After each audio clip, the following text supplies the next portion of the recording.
Good morning, everyone, and welcome to the third edition of InsureTalk, the online insurance conference that really allows you to connect with industry experts and, of course, each other without leaving the safety of your home.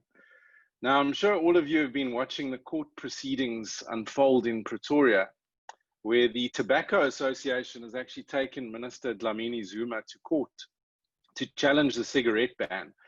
A compromise is expected, of course, with some revolutionary new technology being introduced that will really make smokers safer. And I actually have a sample here. I think it's going to be a real hit.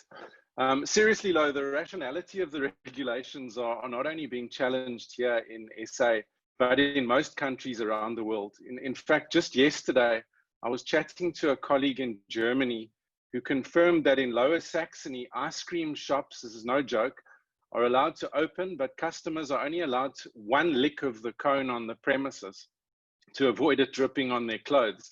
The rest has to be enjoyed at least 50 meters from the entrance. We're also really confused by the opening of airports around the world, where international travel to the UK is to be allowed, for instance, but on condition that the traveler quarantines for 2 weeks. Now, at £150 a night in a modest hotel in London, you'd probably need a spare kidney just to be able to afford a connecting flight. So I'm your MC, Simon Coleman, and this is InsureTalk3, sponsored by headliners SHA Risk Specialists and co-sponsored by our event partners CIB, Santam, and Genesis. And we thank all of them for making this event possible. But of course, to you, our audience, that's where the big thank yous go. Thanks for taking the time to join us as we unpack some really important issues as we move further into our new unlocked down world, if such a term exists. So today we're going to be looking at some elevated risk exposures in a post-pandemic world, followed by the regular updates from the IISA. We'll be taking a peek inside the dark world of fraud. And of course, if you're not aware, we'll be doing some surprise entertainment with one of the world's top mentalists. Then we'll be going into cybercrime in a time of Corona. And after that, we unpack some of the complexities that are involved in enterprise risk management.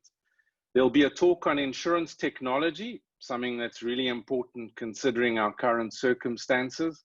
And then finally, we'll round off the day with a talk about our favorite thing here in the Western Cape where I live, wine.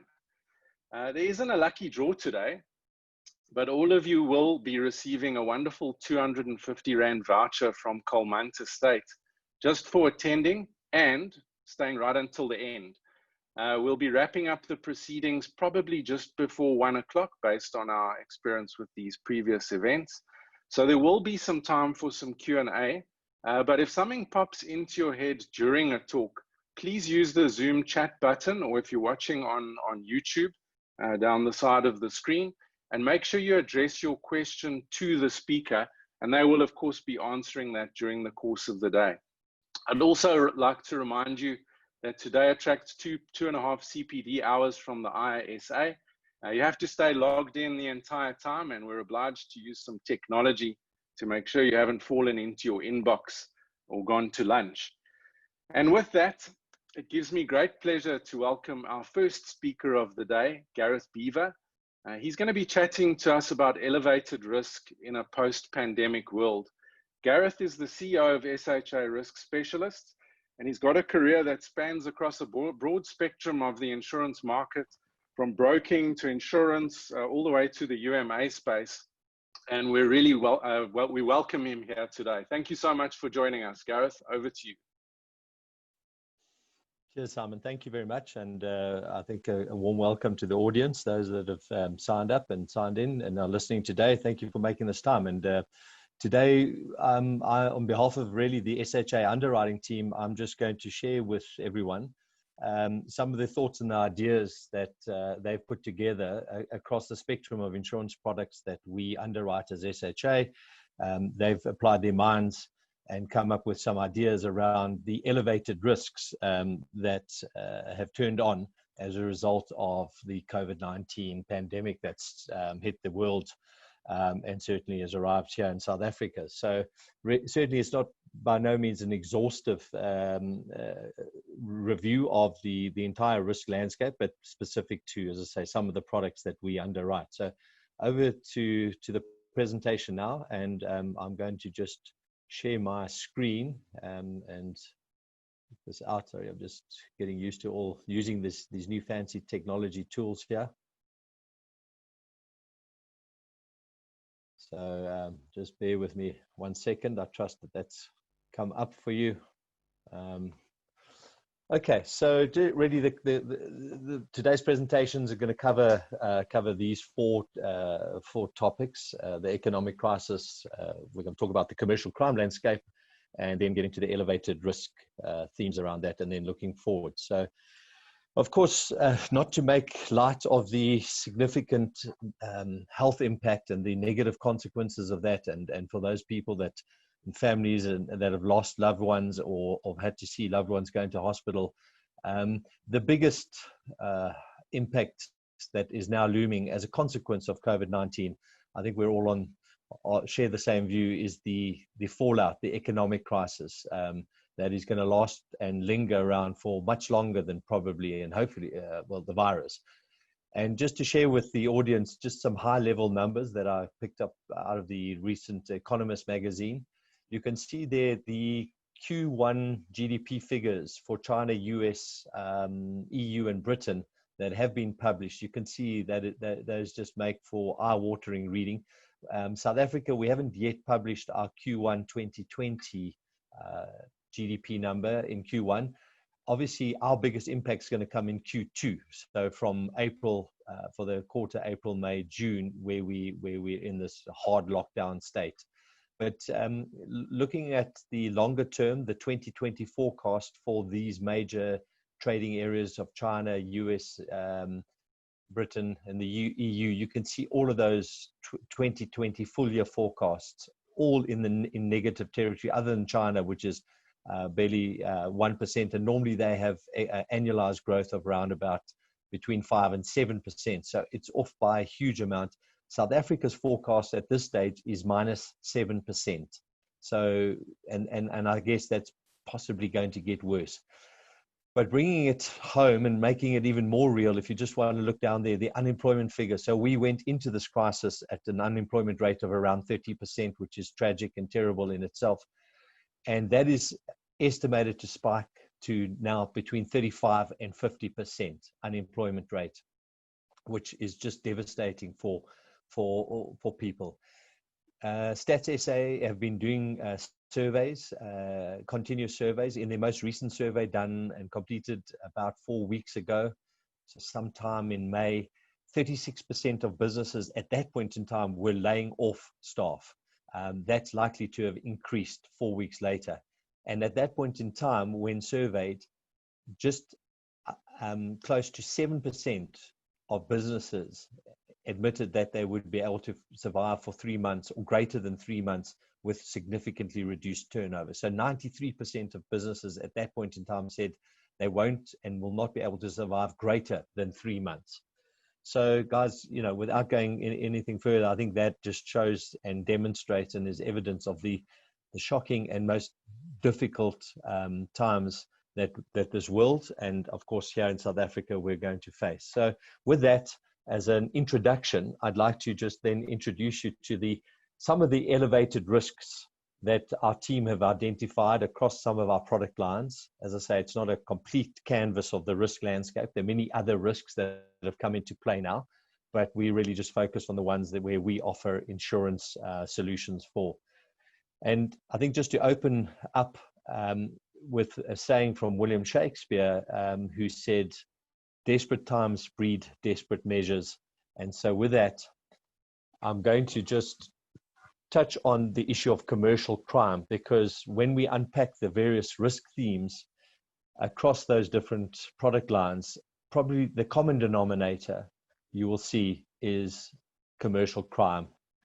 And again, just to look at the landscape here in South Africa, over the last 10 years, prior to COVID-19 landing on our shores and becoming a reality, South Africa wasn't faring very well in terms of commercial crime impact. In a PwC report in 2018, it was noted that economic crimes were at the highest level in a decade. And I think we all pretty much know the main drivers behind that. We've been in a very difficult space for 10 years, economically, in fact. So we went into this economic crisis on the back foot. There's been the highest level, I think, of exposed corruption at the highest level here in South Africa. And as I say, a fish rots from the head down. 77%. So that is pretty much 4 out of 5 businesses in South Africa admitted to having been experiencing economic crimes against them.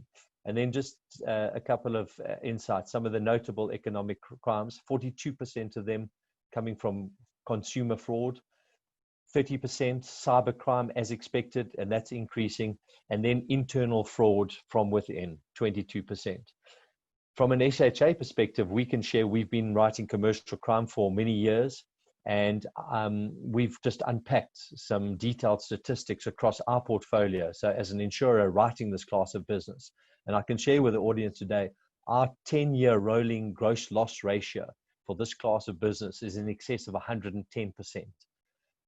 Which is just so far, off the mark in terms of where an insurer would want to be.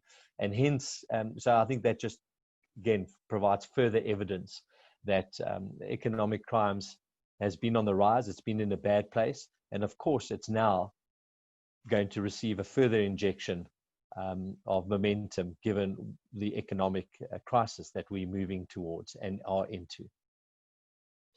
Right, so just to look at some of those elevated risk themes now, more specifically, and as I say, these are just a few ideas to kick around to debate. And the reason why I guess we're sharing those with our audience today, which are mainly insurance brokers and some of other insurers, is that we see this as an area to hold conversations, to hold value-adding conversations with your clients, to try and mitigate against some of these risks. So in the area of general public liability, what we've noted in the past, and therefore what we expect to come, is areas of sham, slip and trip scams. So people are desperately looking for money all over the place, and we've noticed in a lot of instances, people will walk into shops, into shopping malls, into hotels, wherever, into casinos, and they will invent a slip and trip in order to sue, because they know that a lot of companies don't want the spotlight, they don't want the potential reputational impact,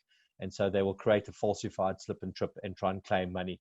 And there are so many attorneys these days and legal professions that are looking for these guys to fill up their pockets as well and put pressure on corporates to pay out. And then we also anticipate potential food poisoning and infection allegations against companies. And so that could be an area of heightened risk, particularly for certain kind of companies. And then probably biggest of all are when we go into difficult times, there's the temptation for companies to save money. Their revenues are down. And so what we do is we turn to areas of cost reduction.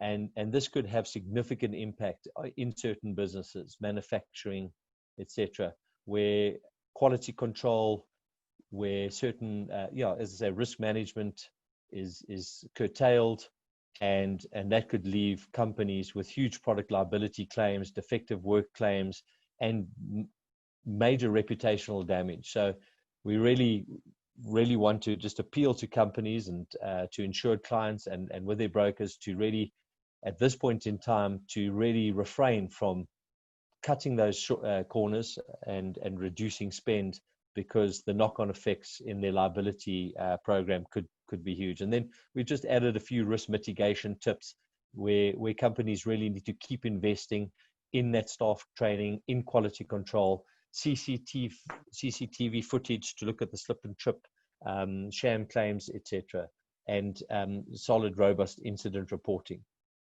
Just moving on to that, and then getting straight into the area of employee fraud. We did some research last year as part of our annual survey, and just to again share some of the highlights of that survey.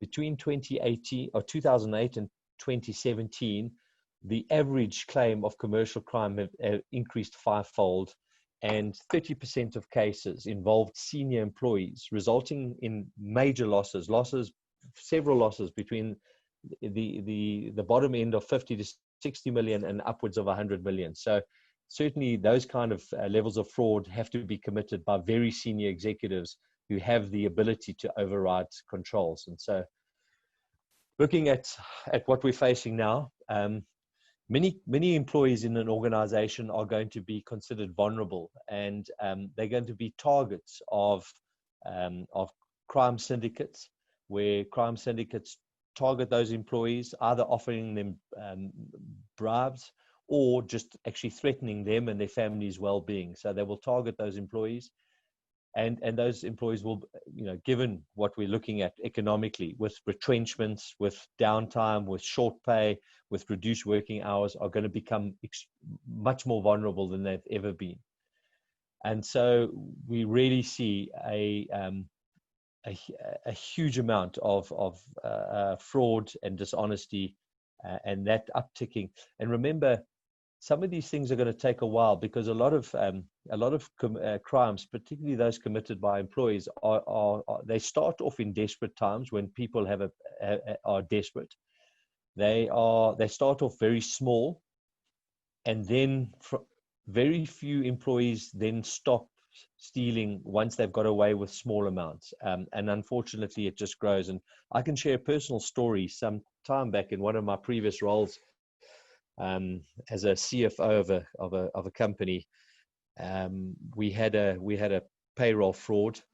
And just if you look at some of the risk mitigation tips, their lifestyle monitoring and audits, ensuring at least 2 weeks of continuous leave. And in fact, what happened in my story is I drove into the parking lot of our company headquarters at the time, been out for a lunch, and came back, and the person who was committing the fraud, which was the head of our payroll HR team at the time, drove in front of me in a brand new car, and it was a very fancy Land Rover at the time, and that looked a little bit suspicious to me, and that actually just sparked my curiosity, and we started the investigation. And about 2 months later, after we'd pieced together evidence, we were in the December holiday break, and she was actually on leave at the time. She had, I think, 2 or 3 weeks leave booked off, and we were watching to see how she was committing the fraud, and whether there was anyone else involved with her. And she, in fact, actually came in on the critical day that the payroll had to be done and signed off. So she came back from leave for a day or 2 days, in fact, to actually perform her duties. And she used the excuse that she didn't want anyone else to see some of the sensitive payroll data. But that in itself was a telltale sign that she could never go on leave, and that she never allowed anyone else to perform a certain function. And so that becomes very important. What's also interesting behind that case was that we found out is that it started off with a very small level of employee fraud. So the amounts were small, and the story goes that she was covering medical expenses for a family member. So quite a sad case. But once those medical expenses had been covered, and she had actually got away with that small amount of fraud without being detected, what then transpired and what then grew is that those desperate needs that were being covered then developed into stealing for wants, desires, and addictions. And so that's how it grew. It never stopped once she had actually covered the basic needs of an ill family member. I'm going to touch very briefly on the cybercrime. I know one of our speakers later today, Candice, will be going into much more detail. So really, this is just a high level. And again, from our survey we ran last year, 1 in 5 businesses then had admitted that they had cybercrime in the past 24 months, and that has certainly probably spiked. Cybercrime, I think we've all now probably experienced something new in terms of remote working, where many of our employees, almost all of them, were working offsite from home, and that obviously has created a huge additional security exposure. and I guess that will continue for some time. I think given what's happening with all the emails going around and all the news reports and the feedback on health issues and statistics being shared and all sorts of newsworthy articles, it's just been prime time for phishing attacks. So we would have seen, and we've experienced as a business, I know as our group, Santam and Sanlam, there's been a huge focus on making all employees in the group aware of the additional security requirements and the additional risks from working at home. And of course, the massive spike in phishing attacks as a result of what's happening. So again, just some key mitigation tips. Continue to run antivirus software updates.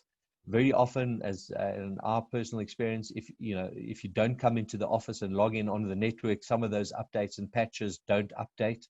So that leaves one exposed.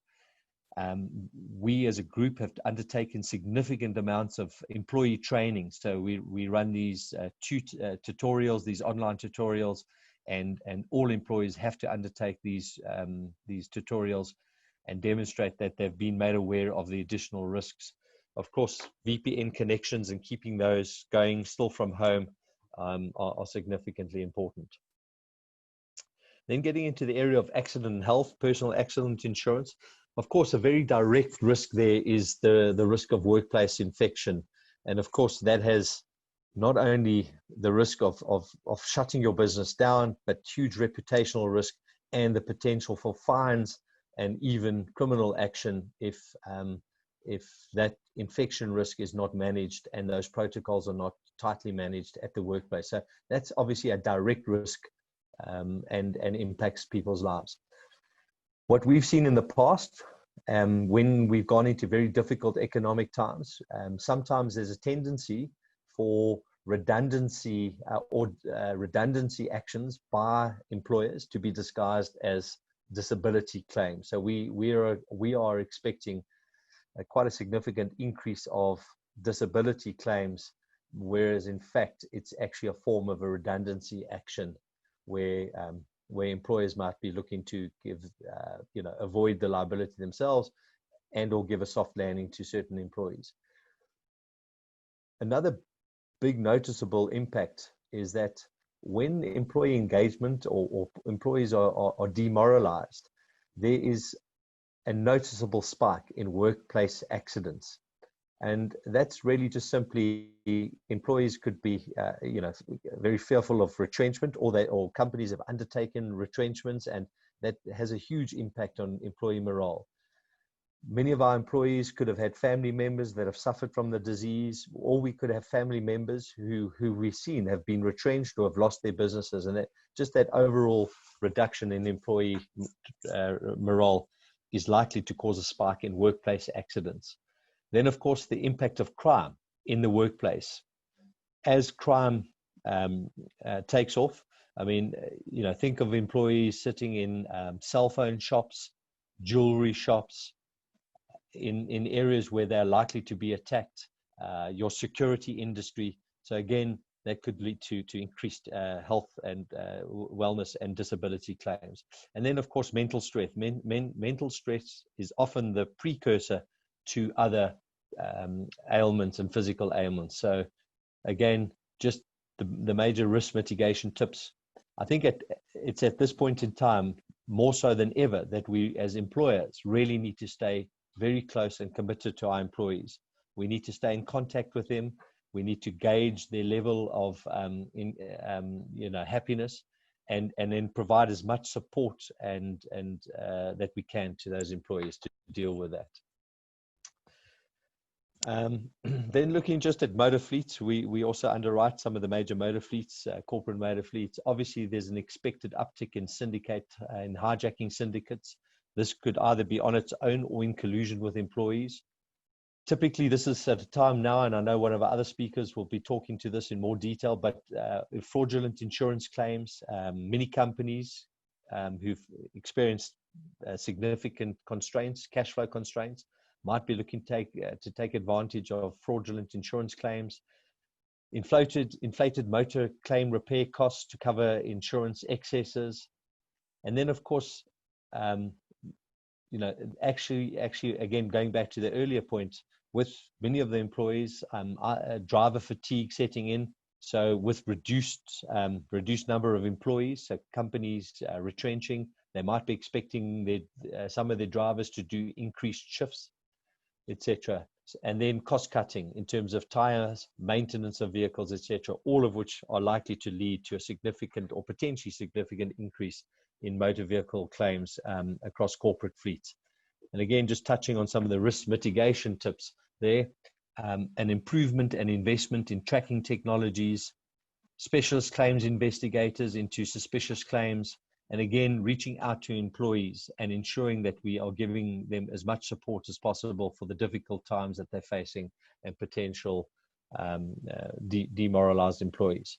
And then just keeping up a commitment now to the risk management program, because I think companies, whilst they'll be tempted to cut corners, I think it needs to be pointed out that could have more longer term negative impacts to their businesses. Right. Just looking at another area of business, D&O, and the directors and officers exposure. This is obviously quite a big talking point across the industry, the global industry as well.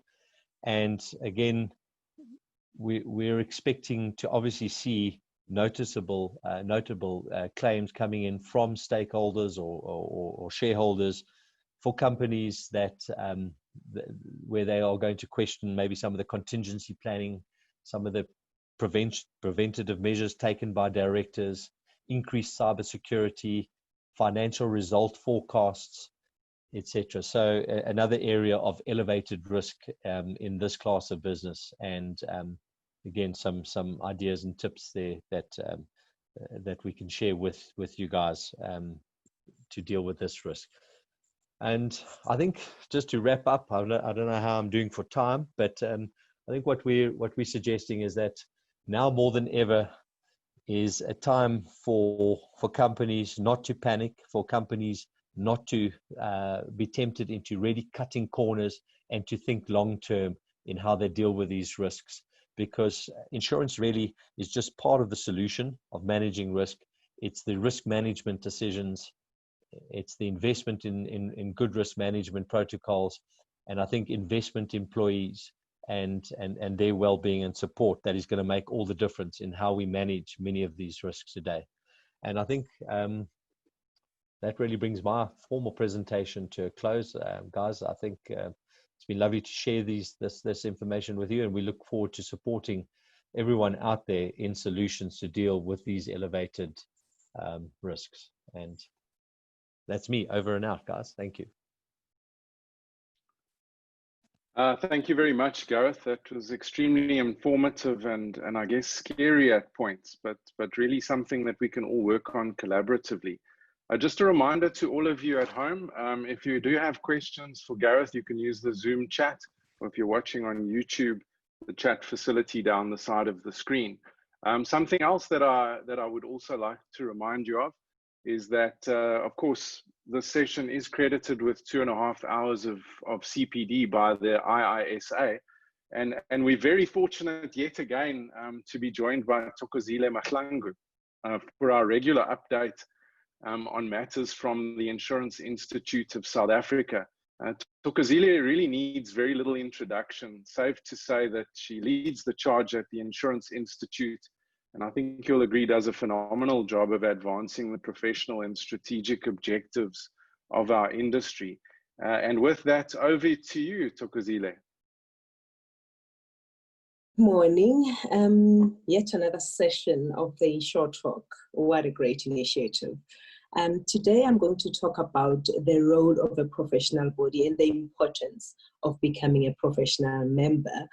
The role of a professional body is to promote public understanding and trust in the insurance profession, in our case, encourage international best practices, encourage continuing professional development, and award designations by accrediting individuals that have the necessary experience and or qualifications. So as a professional member, you become a prestigious member. It puts you in good standing within the industry. It gives you recognition that you have the necessary qualification, experience, skills, and knowledge to operate within the profession. You also get access to online CPD monitoring, tracking at your own leisure. We also give you access to discounted training sessions, and in certain instances, free appearance career advice on how you can progress from where you are into the next level or what you can explore within the profession. We also give you access to research work that we get from our partners overseas, who are also professional bodies or other bodies and associations that we belong to. We also really give you peer-to-peer connect with other professionals within the insurance industry. You get access to business engagements, and some people call it networking, but you get access where you can learn and enhance your knowledge through engagements with other professionals. So why don't you become a professional member? Thank you.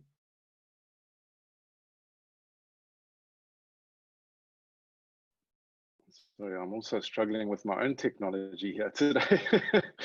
Thank you so much, Thokozile.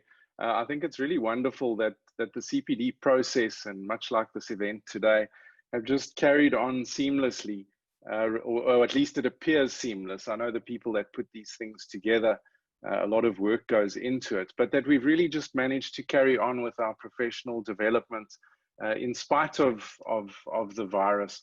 In fact, many would argue that because of it, we've probably accelerated our learning because we've got a little bit more time, and we are of course sitting in front of our computers a little more than we would have been before. So thank you again, Thokozile. I think that's very valuable. Next up, we're joined by Garth de Klerk, who's the CEO of the Insurance Crime Bureau. He's also the tallest person I know, which generally gives him an overview of most things. Today, however, he's going to be talking us through fraud working at home. Garth, the floor is yours. Thanks very much, Simon. Being tall gives me an advantage of seeing the top of your head, which is not a great advantage at the best of times. So I've shared my screen, and thank you very much for the opportunity to share with your delegates this morning a little bit more on fraud. I think Gareth touched on a couple of the elements that I'm going to unpack in some more detail, and it's quite exciting to see the fact that there's a number of familiar names in the participants as well. So for those of you who have seen this presentation before, in fact, I think I did it the week before last for ISA. Sit back, relax, get another cup of coffee. Candice is coming up soon on the cybercrime side. So I'd like to start off just quickly by reminding you a little bit about the Insurance Crime Bureau, just to give you an overview of who we are and why we are able to do what we do. Today's discussion is fraud is also working at home. So, we've all gone home. We are limited in the ability to maybe interact with our clients, with our fellow colleagues, with our bosses, with our management team. And the criminals are loving this because we have broken our own internal processes and controls. And really, this is the challenge now so we've broken the internal processes and controls. How do we ensure that criminals do not actually take advantage of our organization? And this is the real challenge now as to, how do we think differently? Very quickly, the vision and mission of the Insurance Crime Bureau is to detect, prevent, and combat syndicated fraud. So we are not claims assessors that are sitting there saying, listen, I know that you've claimed for a left-hand indicator, but the accident was on the right-hand side. That's not our job. Our job is to take an overview as to what is syndicated activity within the insurance industry. And we'll touch on that a little bit more later. It's very focused around community. When we talk about the Insurance Crime Bureau, we don't talk about the team that normally sits in Midrand. It's now all over Joburg, Gauteng. Some guys are in Balfour, some guys are in Heidelberg, Sandton, etc. But it's not about us as an organization. It's really more about the community that is responsible for and that is qualified to fight crime within the insurance industry of South Africa. And it's very important when we talk about the term communitas, it refers to large group affiliations. Because if we don't know something, I'm betting you somebody on this call does.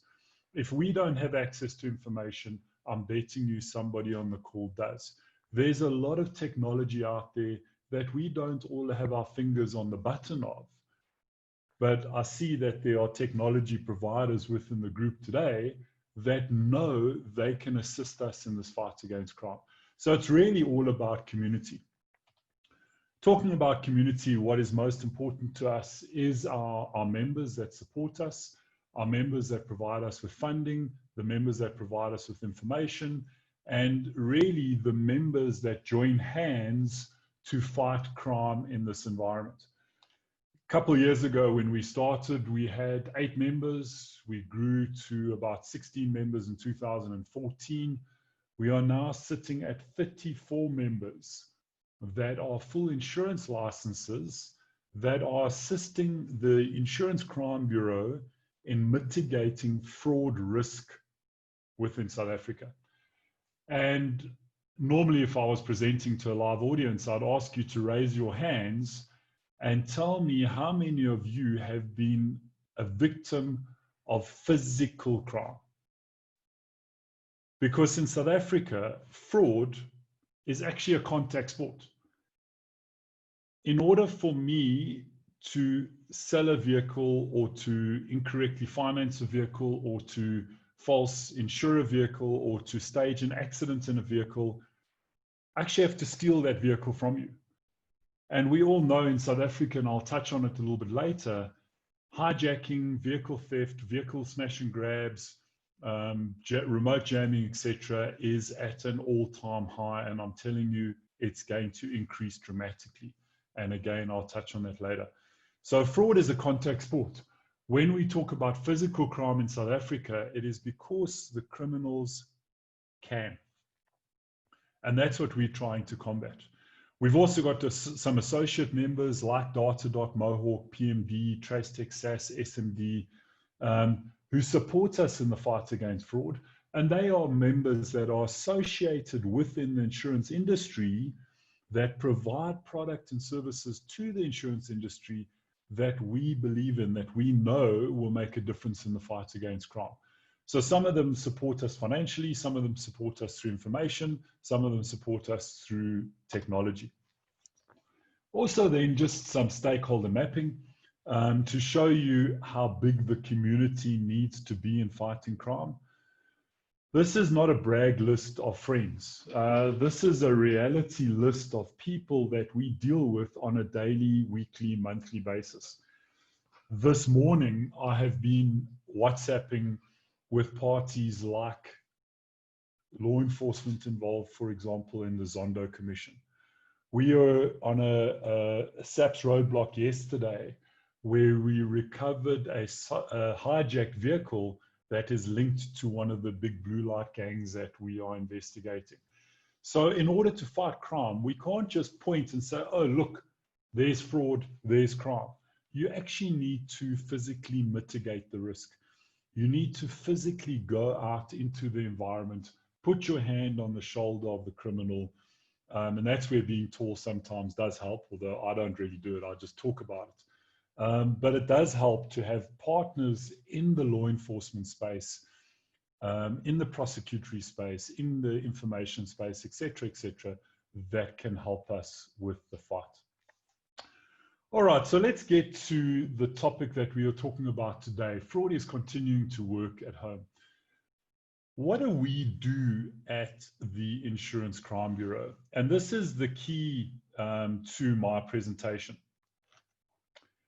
It is really about how do we get out there and stop people from abusing the insurance industry. I think if you're involved in the industry now, you would have seen over the last couple of weeks, there have been a lot of handouts. And when I say handouts, not people giving to the industry, people putting their hand out to the industry to say, please help us. Please help us with funding. Please help us with intelligence. Please help us with paying claims, whatever it might be. So when we look at the insurance industry, we say our motto is we are there to pay valid claims. And there's some very sensitive issues around at the moment, like, and Gareth mentioned it, business interruption, slip and trips, etc., where it becomes very difficult to prove a claim. It becomes very difficult to validate the genuineness of a claim. So when we as an industry look at where fraud happens, these are the main areas where fraud happens. So serial habitual claimants, incident staging, hijackings, theft, walking dead, murder for money, etc. And I'm going to touch on how this is increasing at the moment and how we are seeing an uptick in some of these MOs. Just for some of you, I think we're probably talking to more of a short-term audience today than life and funeral. Walking Dead is not a mini-series on Mnet. Walking Dead is a list of people that have claimed on their own lives, or they've had a family member claim on their lives in 2012, 2013, 2016, and then again twice last week. So it is a list of thousands of ID numbers, thousands of individuals that have had multiple death claims. Now, let me clarify, there's nothing wrong with having 5 funeral policies. If you are fully paid up, you can have 5 funeral policies, but you can only die once. And that's the trick, is these guys are dying in 2012, 2014, 2015, and then again twice last week. So Walking Dead and murder for money is a very, very popular MO that we are seeing an increase in activity in at the moment. So before we get into where we're seeing the activity, let's talk about people. And again, Gareth touched a little bit on this. He talked about an increase in crime. He talked about an increase in unemployment. Now, officially, our unemployment rates at February, March 2020 was around 23 to 30%, depending on which economist you listen to.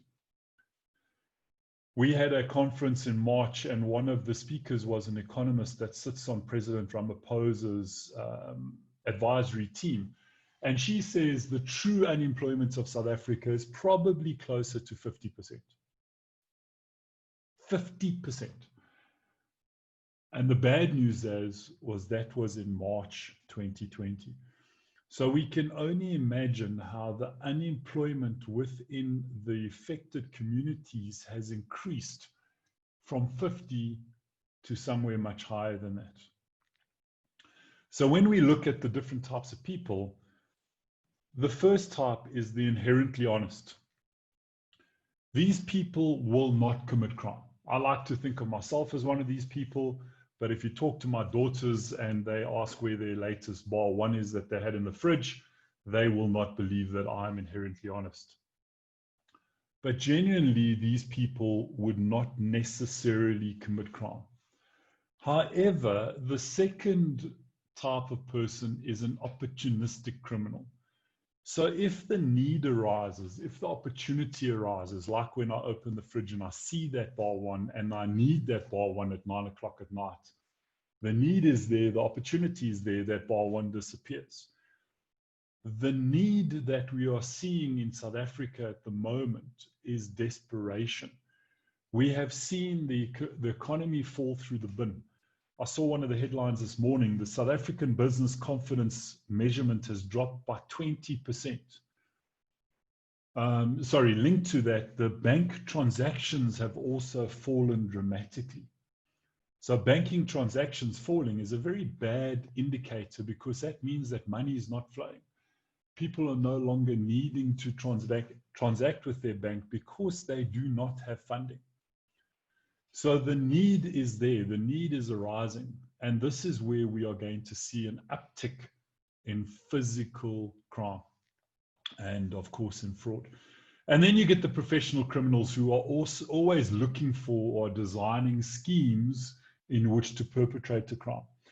And it was quite interesting. The first 6 weeks of lockdown, we actually saw a lot of these professional criminals quieten down. We saw these professional criminals almost took a break, where they were no longer as active as they were. And one of the suspicions was, and Gareth mentioned internal syndicates, was because the internal controls of organizations had been affected by everybody going home, the professional syndicates were no longer able to effectively operate. Very interesting. But we saw a whole lot of new names popping out, especially in the murder for money and the Walking Dead categories on the life side. So very interesting that when we go back to the office, if we see these old syndicates popping out of the woodwork again, it's going to be because there are internal players in our organizations that are perpetrating fraud. And these syndicates are dependent on our controls actually being in place. So let me ask you, what does a criminal look like? And I'm prepared to bet that when I say what does a criminal look like, all of us have got a go-to vision. All of us have got a go-to image. So you automatically have a specific mental image. When Candace talks later about cyber criminals, I bet you've got a mental image of a guy huddled over a PC in a dark room with a hoodie, probably between 20 and 35 years old. Let me tell you how wrong you are. Every interaction that we have with a stranger, or even in some cases, somebody that you might know well, that interaction has to be guarded. Because your colleague sitting next to you, that lady who drove in, I think Gareth said in a Land Rover, could well be the kingpin of a criminal syndicate operating within your environment. All right, so let's have a look then at COVID-19 driving opportunistic crime. And this is where we, as the Insurance Crime Bureau, have seen an uptick. The first area is in our favorite area, fast-track claims. It is very easy for me to lose my cell phone. 20,000 Rand cell phone, I can lose it, I can get the upgrade, I can sell this one, I can do a whole lot of things. Fast track claim, I would expect my insurer to pay out my cell phone 4 hours to 12 hours. Very little proof. I need a CAS number. I maybe need a blacklisting number. If I can't get you a blacklisting number, that's not a problem. I'll lose my laptop. If you want a CAS number, that's not a problem. I know what a CAS number looks like. Very few insurers are going to phone the local police station and confirm a CAS number. Keys, glasses, anything that I can lose quickly, that I can claim quickly, we are seeing an immediate uptick in this type of stuff. Why? Because I've been stuck at home. I can't drive my car into a tree because now I'm going to have to explain why I was out. So we saw motor vehicle incidences dropping off. We saw kilometers traveled in April drop down to probably less than 30% of a normal month.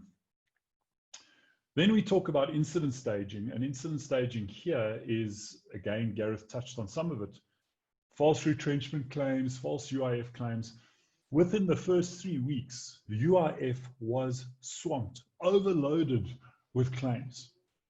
And as they were working through it, they were finding employers were claiming because they didn't want to pay their staff.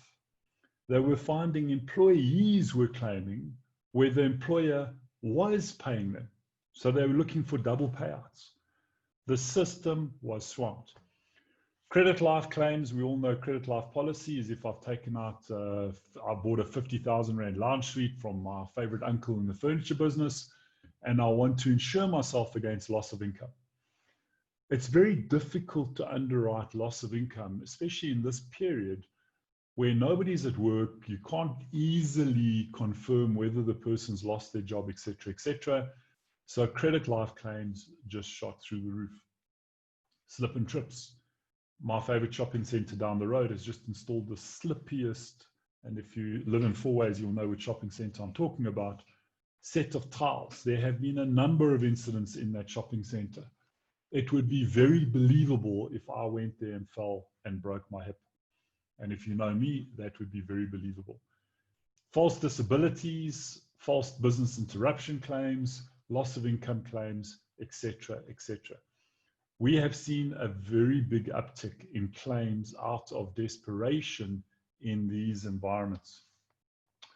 Moving on, and I'm not going to go into cyber in too much detail because Candice will give a great presentation later on cyber, but impersonation is something, please, we're warning people to watch out for.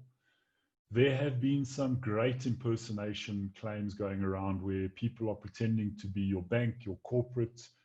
I've even had a couple phone calls from charities begging for money, playing on the heartstrings. And the people are shocked when I'm saying, okay, I'm just going to confirm your bank account actually belongs to the charity. They put out by the fact that I think they might be lying to me. I'm saying, you know, I get lied to as a profession. I'm going to check before I donate anything, even to a well-known charity. So if you get a phone call from a charity, if you get a phone call from a bank, if you get a phone call from your insurer who's saying they're phoning from the call center, I'm sure Candice will say this, validate who you are talking to. Because if you do not know who you are talking to, you could be talking to a syndicate or a kingpin. And then murder, we are seeing an increase in false funeral policies. It is very easy for me to take out a policy on my cousin, my auntie, my uncle, without their knowledge, without their consent. I will then pay the premium. I will make sure that they fall off a bridge. Or what I like is, my favorite is what I call lead poisoning. So somebody gets stabbed to death or they get shot. And then I claim. And it's a 50, 100,000 Rand claim. It gets processed pretty quickly. There are even some underwriters in Joburg that will give you a double up on your payment if you die from unnatural causes. So for example, murder. If I wait for you to die, I get 100. If I kill you, I get 200. My last word on this slide is really communicate, network, train. There is just not enough communication, network, and training like these InsureTalk sessions. We also work very closely with ISA. We've done a session last week. We're doing another session end of July. It's all about learning from each other. None of us know everything. We need to learn from each other. So in conclusion, our observations is we will not win this fight alone. Going back to the first slides that are brought up, communitas, community, working together, being able to work as a team, as an industry. You are part of the solution. If you see it, report it. And then one of my favorite sayings is really the only thing necessary for the triumph of evil is for good men to do nothing. And I think we have seen that in the world in the last couple of weeks. And there are very diverse opinions on the way forward and the way that the world is moving. But bringing it back to our local environment, I genuinely believe that a company is judged by the people it keeps. Talk to each other, learn from each other, network with each other. And that's me for today. I want to say thank you again to the organizers. If there have been any questions, I will answer them on the chat. And I hope you guys enjoy the rest of the session. I'm particularly looking forward to the entertainment now. So thank you very much. Thanks so much, Garth. Yeah, really frightening insights there, but you do provide an extremely valuable service. So we thank you for that. I just want to take the opportunity to remind everyone that we will be hosting InsureTalk3 on the 16th of July. That event is sponsored by Santam. So if you like what you see here today, please join us for that event too. And spread the word. There is an early bird discount, which I'll tell you about a little bit later. But now, ladies and gentlemen and non-binaries, it gives me great pleasure to welcome to our virtual stage a man who reads minds and foretells the future. Also, probably the only person who was actually prepared for the pandemic, the amazing, the incredible, and the all-seeing Larry Soffer. Thank you very much, Simon. What an introduction. Thank you very much for having me here today. My name is Larry Soffer, and I'm a mentalist. I read minds, I predict the future, I bend metal, I do weird and wonderful things, and you guys are going to get to experience some of that here today. So before I get started, I'd like to invite some of the panelists that are already on the board so we can have things go as fast as possible, just to come and join me. So we can have Candice, we can have Garth that was just on, and if you could just unmute yourselves and switch your cameras on, and then if we could have anybody else, I guess, could we have Kurt? Okay, not Kurt, sorry, Ibrahim Kurabali. If you guys could switch on your cameras, and then you'll appear on the screen with me. And then everybody at home, if you could keep yourselves on gallery mode, then that way you'll see every single picture, including me, and you'll get to experience the impossible and see the great reactions at the same time. So if we could get their cameras on, I see that they are unmuted. Sorry. If you could put your cameras on. Yeah, I'm unmuted. I can't turn my camera on, Larry. Yeah, also can't, because the host has to do it. Oh, I see. Okay, we'll switch your camera. There we go. There you go. Right. And then Ibrahim will switch your camera on as well. Thank you. Great, nice to have you guys here. So we're going to get started with a little bit of a warm-up just to get you all into the swing of things. So everybody raise your right hand like this. And take your index finger and your thumb and place it together. And take that circle and place it on your chin. I see you guys were pretty sharp. This is your chin, Ibrahim. Okay. So I'm sure everybody at home got caught out with that one too, but I'm glad that you're all here with me right now. And we're going to have a lot of fun. I actually had a dream about you guys last night. And in my dream, I imagined somebody taking a card, like choosing a card. And in fact, that person, I think, is Ibrahim. In fact, Ibrahim, last night, we've never met before, right?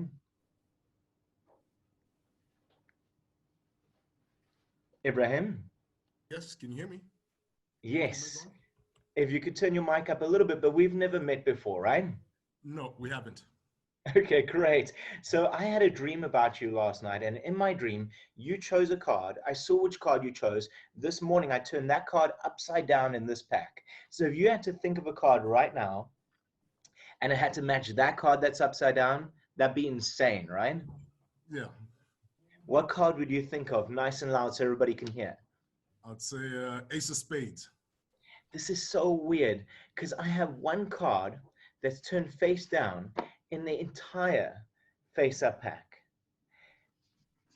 Right here in front, you can see that's one card that's turned face down in the entire face-up pack. Wouldn't it be so weird if that was the... No ways. So crazy, right? Now, I want to take this a little bit further. In fact, I'd like to get into some mind reading right now. And Candice, would you mind helping me out with this? Sure. Great. So Candice, I want you to imagine that you're searching for a celebrity. In your mind, you're going onto Google and you're searching for a celebrity. And imagine as if you were really doing it and you're finding an article. And do you have a celebrity in mind right now? Yes, I do. Okay, great. And it's totally fine for you guys to interact with me. There's not going to be any feedback or anything like that. When there's 4 or 5 panelists and myself, there's no feedback. So you guys can totally go wild and like have as much enthusiasm as you want. You can clap. Everybody at home, you're very welcome to clap. There's not going to be any feedback, okay? Candice swear. Candice, if this excites you, you can swear as much as you like. Okay, so Candice, you've got a celebrity in your mind right now. Imagine you're looking at an article and you're going down through the article and you're choosing a word out of that article. Have you got a word in mind? Yes. Great. I want you to think of the first letter of that word and just in your mind, repeat that first letter over and over like R. R. Actually, wait. That's a bit strange. You wanted to think of something with an R and then you changed your mind. Is that a letter N? Yes. And you did want to think of something that began with an R, right? Yes, I did. Okay. Can you spell out the word that you ended up choosing just in your mind, never out loud? Start now. Stop, that was an M for Mary. Yes. Perfect, you're doing amazingly. From the letter M, keep spelling now. Stop, that was another letter R. And in your mind, you skipped all the way to the end of the word. You were thinking, this is crazy because somehow Larry's in my head and he knows what I'm thinking. And you looked at the letter S right at the end, right? Yes. I have no idea what your word is. And just so everybody knows, I haven't told you what to think of. You haven't told me what to think of. This is totally random, right? Correct. We've never met before. Is that true? No, I wish. Okay, cool. So Candace, I want you to spell out your word letter by letter, just in your mind. Once again, never out loud. I'm going to try and get this from your mind right now. You're thinking of one of billions of words. If I could get this word from your mind right now, this would be crazy, right? Yes. Great. Spell out your word in your mind, never out loud. Start now. Okay, I'm getting something here, Candace. Candace, I'm getting, did you want to think of no, wait, before I say that, did you want to think of recommended? Yes. That was my original word, and then I changed. And then you changed your mind. What did you change your mind to? Numerous. Numerous? What? Thank you very much. Now, the celebrity that you have in your mind, never tell me what you're thinking of, just the celebrity that you have in your mind right now. I want you to just think of this person. I'm getting this as a female, right? Is it a female? Yes. Great. I'm getting female, yes. I'm getting a very famous person, but somebody who's not as contemporary as she used to be. Yes. In fact, I'm getting an idea of a guy in your mind. Are you thinking of a guy that was related with her? I'm getting that you almost wanted to think of, was that Brad Pitt? Yes. And you changed your mind. You thought of Jennifer Aniston? Yes. What the? That's insane, right? Say that again. I need to go have a nap. I Yes. totally understand. And in your mind, Candace, before you thought of a celebrity, you thought that you wanted to think of a family member, right? Yes. In fact, I'm getting this as a female that you wanted to think of, and then you changed your mind. You thought of the celebrity because that's what I asked you to think of. But there's no way that I could know what this family member's name is, right? Correct. It's not possible. Not on Facebook. So, nobody over here could have told me. Nothing like that, right? We're not friends on Facebook, but we will be after this. Okay, cool, great. So I want you to think of this person in your mind. Just think about who this is. I'm definitely getting a female, and I'm getting, it's a sister, yes? Yes. In fact, I'm getting your sister's also blonde, and I'm getting she's also a very excitable, fun, loving kind of character. Yes. I'm getting that the relationship that you have with your sister now is great, and most of your life it has been great, but there was like a section of like 2 years or so where you had a little bit more distance. Yes. Now, none of this information could I know. You haven't told me. It's impossible, right? If I could get your sister's name right now, this would be a total freak out, right? I'll die. Okay, so here we go, Candace. In your mind, you're going to say hello and say her name. Never say anything out loud. Never move your lips. We're going to do this now. So you'd say hello. Cindy?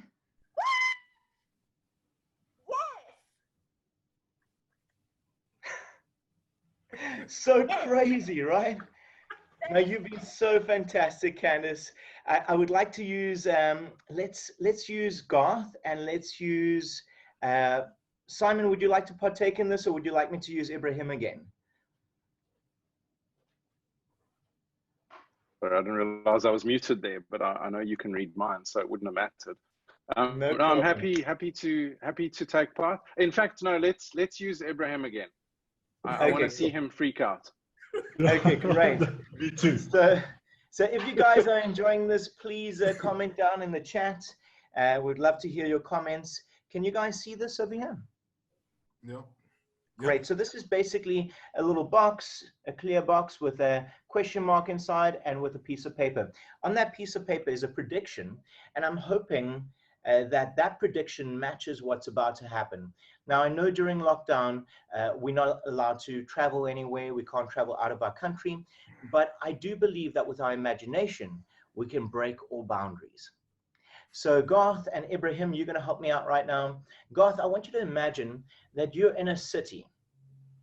In any city that you would like to be in the world right now, it could be a place that you've already been to, or it could be a place that you want to go to. It doesn't have to be a city. It could be a country, it could be a town, absolutely anything. And you're sitting there in a coffee shop with Ibrahim and myself. What is the name of that city? Prague. Prague? Yep. Prague. Great. So that's amazing that you thought of Prague, and I'll show you why in just a moment. This is so crazy. I'm also going to set my watch to a particular time. Ibrahim, you sitting in that coffee shop with Garth and myself, you're looking across the way, and there's a big building, and on that building, there's a clock. What is the hour from 1 to 12 in that clock? Let's go 3. 3. And what is the minute? 27. Wow, that's pretty exact. Yeah. 27. This is so crazy because before I got started, I set my watch to exactly. 6. No. No way. Get that into the screen there for you guys. Can you see that? What? Right there. Yes. No ways. No ways. 3:27 exactly. Guys, I think no. No ways. Crazy, right? Dude, we're And coming to Garth- visit you. Yeah, no. We need to investigate this guy, Garth. Yeah, no. Now, after what's about to happen, God's definitely going to want to investigate me, because inside this box, there's been a piece of paper that's been sitting here the entire time. It's been sealed. Garth, you chose any place that you would like to be in. No. You chose Prague, and before we got started, I wrote down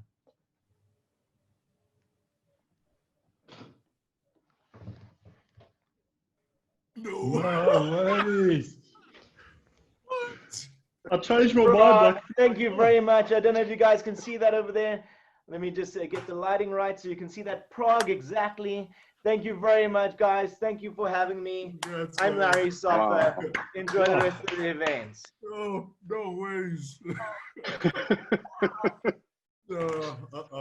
Larry, we're coming Okay, I for you. think- Yeah, that was amazing. Thank you, Larry.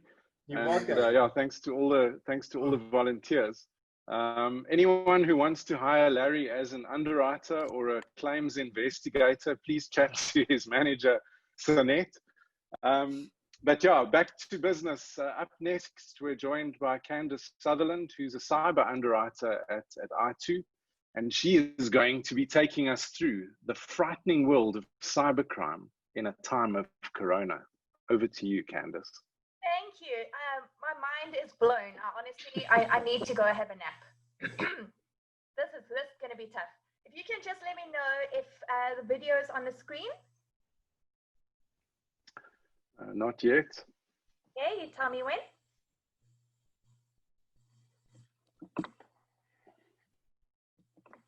Okay, give me 1 sec. Sorry. I don't know what I'm doing. You're a little bit rattled. I need to go. Okay, yeah, screen sharing has commenced. We're seeing part of your presentation. Okay. Good? Okay, yeah, that's good. Woo! Okay. Let me just collect myself. Hi, everybody. My name is Candice. Thank you so much for joining me. And thank you, a very big special thank you to CIB, who's asked me to do this presentation.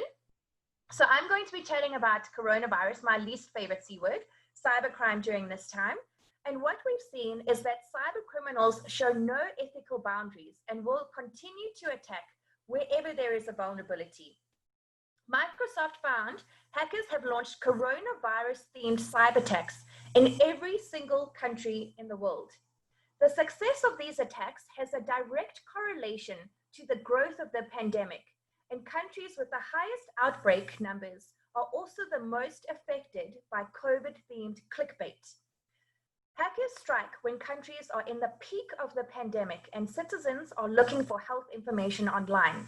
And since January, there have been 16,000 new coronavirus-related domains were registered.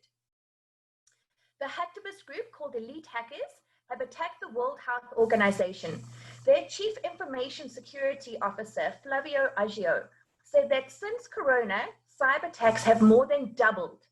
Cyber criminals had hit a COVID-19 vaccine testing facility with ransomware, meaning they couldn't release any of their results until they had paid that ransom. And healthcare workers are being targeted with Windows malware using coronavirus as a headline.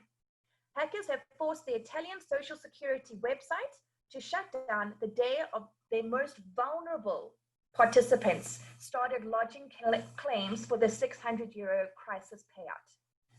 So there's absolutely no opportunity like a virus, like a pandemic to launch some new cyber attacks. So let's chat about clickbait. So clickbait is an email that you will receive seeming to be from a legitimate source to try and get you to click on a link so that it would then take you to a fictitious site. You would put in your bank account details. These are some examples that you can see on the screen of clickbait that's been sent around the world. And it will say, this is what's going to help you. You need to click on this link so that you can get your payout. People will click on the link. It takes them to a very legitimate looking website. These criminals are fantastic in terms of recreating sites to look exactly like the original. And then when you're on there, you'll put in your details, your name, your surname, your ID number, bank account details so that you can get your UIF payout as an example. But it's actually not the genuine site. So a lot of companies around the world have modified their logo to try and deal with the pandemic. So we can see Audi has now separated the rings saying keep your distance. Google has widened their logo. Microsoft has stretched out the block. Chanel has separated the C's. KFC, Colonel Sanders has a little mask on. McDonald's have split the M. Red Bull, instead of having the balls facing towards each other, they're now facing opposite directions. Starbucks has the little mask on as well, and VW has separated the V and the W. So companies around the world have tried to take this pandemic with a bit of light heart. i2 has also changed their logo, so this is what our new isolation logo would look like during this time. But what we know is that we have to be really, the thing that you can't control, right, is your staff. So these are some examples of what people have used during video calls. You know, they get up, they've got their underwear on, they have inappropriate art in the background when they're on a Zoom call.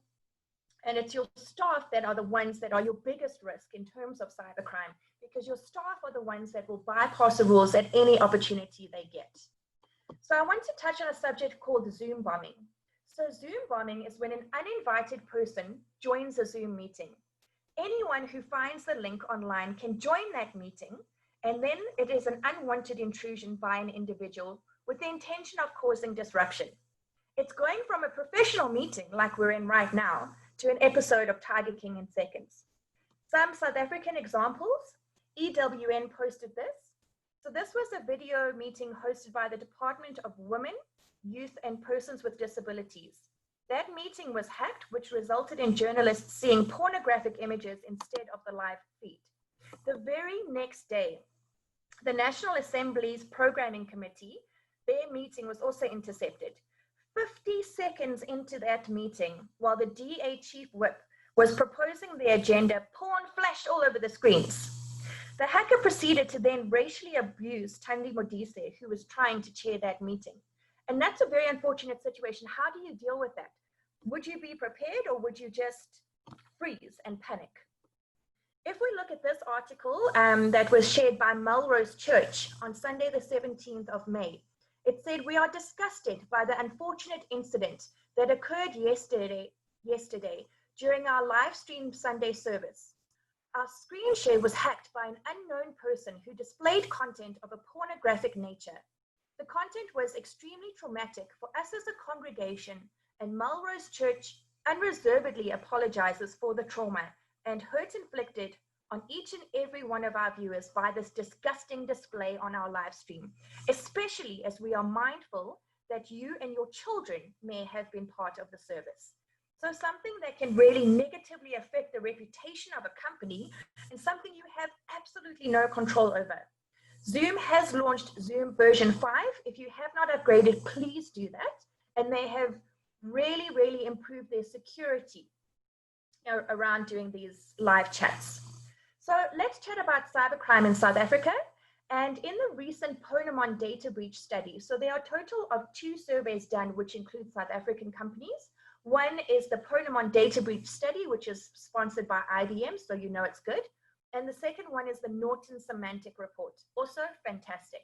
But there are no other surveys globally that would include South African statistics. So according to these reports, the average number of breached records in 2019 was 21,090 records, and 2018 was 24,615. The average cost per lost or stolen record is 1,775 Rand. So the age-old question of how much cyber insurance must I buy? One method is to take the amount of employees that you have, take the amount of clients, consultants, suppliers, any other record that you would store, because a cyber policy responds to your employees as well as your clients. Add that number together, times it by 1,775, and that will give you a rough indication on the minimum cyber insurance level you should purchase. So if you are the Department of Joburg and you have the details of 85% of South African residents, this calculation isn't really going to work. But if you're an insurance broker and you want to understand what your exposure is, number of employees, number of clients times 1,775, and that should be the minimum limit that you purchase. The average total cost of a data breach in 2019 cost 32 million Rand. So regardless of what entity you are, whether you're an attorney or an insurance broker or somebody else, could you sustain a loss of 32 million Rand? My guess is no, especially after this sort of pandemic season that we're going through. South Africa has the highest global probability of a repeat data breach. And why that is concerning, because we will get requests for cyber insurance. The client has had an incident already, but they have done nothing to remediate their systems. You know, they got their next door neighbor's son who studied computers in 2006 to come in and see what's happening. They ran the backups from yesterday, so the data's back, but those hackers are still sitting on your system. So if they're going to hack you and hold you to ransom for 5,000 Rand today, tomorrow it will be 10,000. You need to get them off your system as quickly as possible. And we have the highest global probability of a repeat data breach. So the global average was 27.9, and South Africa was 43%, which is crazy. So what does a cyber policy cover? The triggers are a network breach or a privacy breach. It doesn't have to be both. Sometimes it can be both, but it could be either or. So a privacy breach is a breach of confidentiality or right to privacy of any employee or any third party of the insured. A network breach means you must be hacked. So there's a lot of words on the screen. All it means is that you must be hacked. If you are hacked, the policy will respond. So what does the policy actually cover? Your module A is cyber liability, and that is the defense and settlement of a third-party claim arising from compromised data through the privacy breach, or defense and settlement of a third-party claim because of the system failure. So because you were hacked, if your clients then sue you for the financial loss and trauma that they've suffered because of that hack, your cyber liability is the defense and settlement of those claims. The fines and penalties, these are the fines and penalties to the extent insurable by law. What Poppy has said is because it's strict liability, meaning no negligence is required, you are able to insure that fine. So hypothetical situation, my personal cell phone with my work emails, my client list, my underwriting guides is stolen, and somebody manages to get into that device because I don't have a passcode, because that's just inconvenient, then we could be sued for a privacy breach because whoever steals this device would have access to our entire client database. Is it my fault that the cell phone was stolen? So even if I wasn't negligent, let's say I'm waiting outside a restaurant for my Uber to arrive, and while looking at my phone, somebody runs past and grabs my device, because then it is unlocked. We could face a 10 million rand fine under POPI, being the Protection of Personal Information Act. Even though there was no negligence on my behalf, you can still face that fine. And for that reason, you are able to insure it.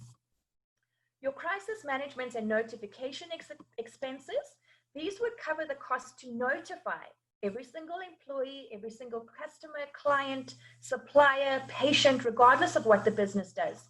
And bearing in mind that a company that has a computer, an employee, or a client has a cyber exposure. So I don't want to hear, oh, I spoke to my attorney client that deals with divorce law and they don't have a cyber exposure. Every single company in South Africa has a cyber crime exposure. So the notifications expenses will pay for the cost to notify every single person that you've dealt with to say, Company X has been hacked, we've had a privacy breach, this is what you need to do. The PR campaign, very important, because how do you quantify what your reputational damage is? Excluding Corona, on the 1st of January, you had 100 customers. February, you were hacked. By May, you've only got 30. If you had a PR company to deal with that reputational damage associated with the breach, potentially those customers, you would have retained more. Remediation services, these would cover things like credit and identity theft monitoring for every person affected by that breach, because I can claim that my loss is X, but it doesn't mean that it was. So the credit and identity theft monitoring will help, and it's for a period of 12 months. It will help everybody affected by your company being hacked. It will help them monitor their accounts, and also the identity theft, so no fictitious accounts are created in their name. Your data recovery and business interruption module, this is the expenses of a specialist to investigate, contain, manage, and recover your IT system from that incident. And this is not your next door neighbor that studied computers in 2006. This is what these companies specialize in. It would also include things like your network or business interruption. So the time that you are down, if you're down for a period of 3 days, that is a loss of business income to you as a company. And cyber insurance is the only business interruption that doesn't require physical damage to trigger. It would also cover the cost to restore and recover any of your data. So if that data is encrypted and you are held to ransom, it's cost to restore and recover the data so that you hopefully don't have to pay that ransom. Increased cost of working, things like staff overtime. So if all of your staff members have to work an entire weekend to get you back up because your bordereaux haven't been able to be sent out, then this would cover things like staff overtime. And then the lost business income as well is also covered by the policy. In terms of the cyber extortion module, this is expenses for specialists to investigate and mitigate the cyber extortion threat. So have you received an email, and I'll just use you as an example, Simon, saying, hi, Simon, I've been spying on you through your webcam cover, and I've seen that you are looking at pornography. I'm going to send those videos to your wife, your church, your shareholders. Now, if you have been looking at porn, be concerned. But if you haven't, or you have a webcam cover on, then you know it's not actually a legitimate threat. It is a spam email, a phishing email. It's clickbait trying to get you to pay a ransom for something that actually doesn't even exist. Where required, the expenses will negotiate and settle that extortion amount. So they will pay the ransom. And this is quite a controversial subject. So let's pretend that you are an insurance broker that has been in business since 1996. You have every single record that you've ever stored. You don't just abide by the FSCA rules that says you have to maintain records for 5 years. You've got every single record. Somebody encrypts that data, which means you cannot access it at all. You don't have a cyber insurance policy. You don't know who to call. If you don't pay that ransom, whoever has managed to encrypt your data will delete your company. Because if you're not going to give me what I want as the hacker, which is the ransom I've demanded, I'm going to destroy you. So they will delete your company. You don't have any cloud backups. Your backups are connected to the mainframe or there's an automatic sync with your backups, therefore your backups are also encrypted. So it is sometimes a better business decision to pay that ransom, and we'll negotiate it as low as possible, and then get your data back. But then it is important to rectify the system so that the hackers can't ever do it again. Because if you pay the ransom once, you'll pay it again. The digital media liability, this would be following acts of defamation, unintentional infringement, unintentional invasion of privacy, public disclosure of private facts that has happened because somebody hacked you, or things like social media content. It includes all digital media content, text, graphics, audio, video, whatever. And it's you being sued for something that would happen on social media. There are some optional extensions on the policy. So to just give you a brief overview, the initial response phase, what that will do is it will waive the deductible for a period of 48 or 72 hours. This is not a module that you would purchase if you are buying R1 million cover. This is for your higher limits. So probably I'd say anything over 25, maybe 50, 100 million rand. And your deductible is quite high, R1 million, 500,000. Then you would purchase initial response phase, and that would waive your deductible for a period of 48 or 72 hours. E-financial loss, it is not the intention of a cyber policy to cover funds that have been stolen. The intention of a cyber policy is a reactive incident response policy to a network breach or a privacy breach, but you can extend the policy and endorse it to cover e-financial loss, which will cover funds for which the insured is legally responsible as a direct result of a system security incident. So if you are hacked and somebody steals money from your bank account, if you have e-financial loss, you can cover that. It is limited. Happy to chat about that later. OSP would be your outsourced service provider. So if you have an outsourced service provider that can access your systems, all of your clients' information, it would make sense for you to extend your cyber policy to cover that OSP for the services that they provide to you. It wouldn't give them full cyber insurance policy. It's purely just for the services that they provide to you. Physical damage would be if through a network breach, physical damage is caused, not applicable to every single company.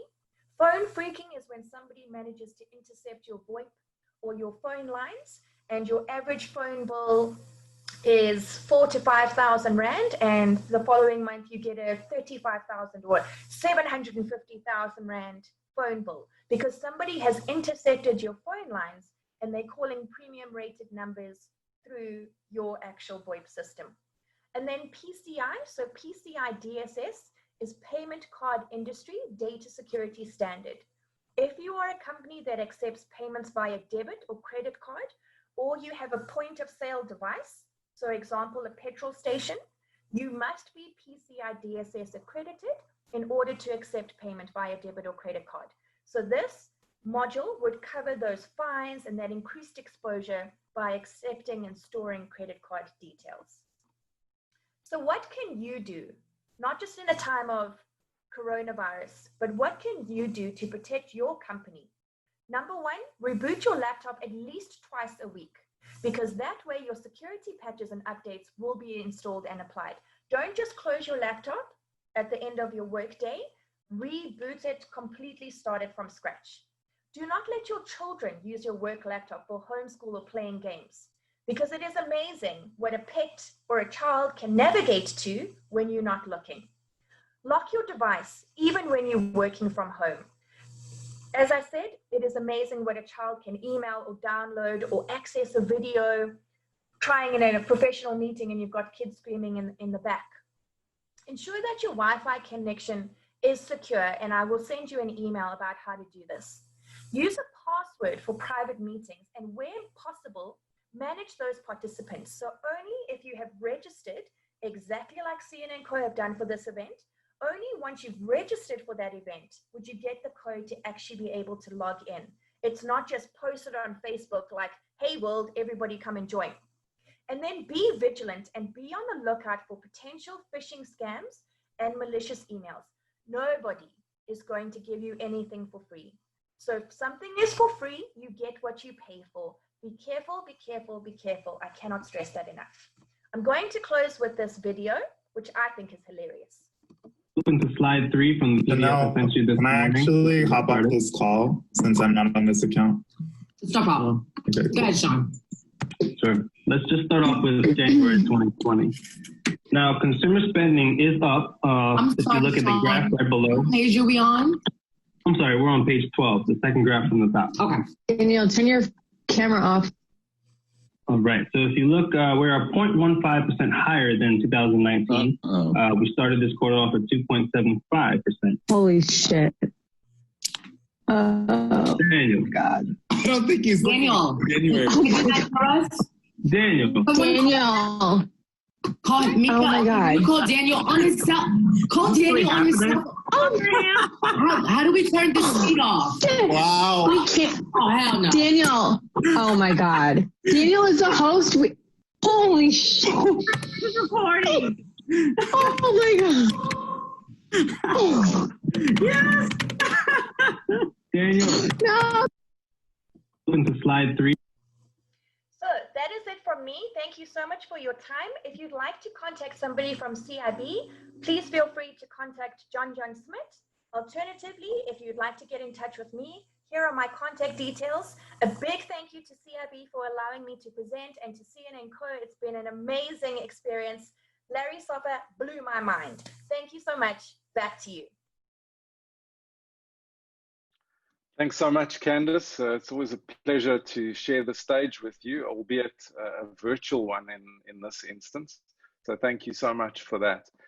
So the irony of what I'm about to tell you is really not lost on me, because our next speaker and I were having a conversation on LinkedIn yesterday, in fact.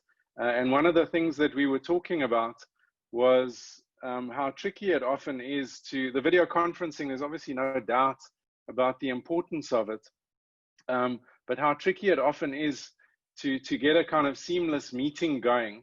And Andre Symes, who I'm going to introduce you to now, obviously in the tech industry, is a big proponent of video conferencing. And I think much like me, although he does longer distance commuting, is often working in different places and communicating with people even in other countries.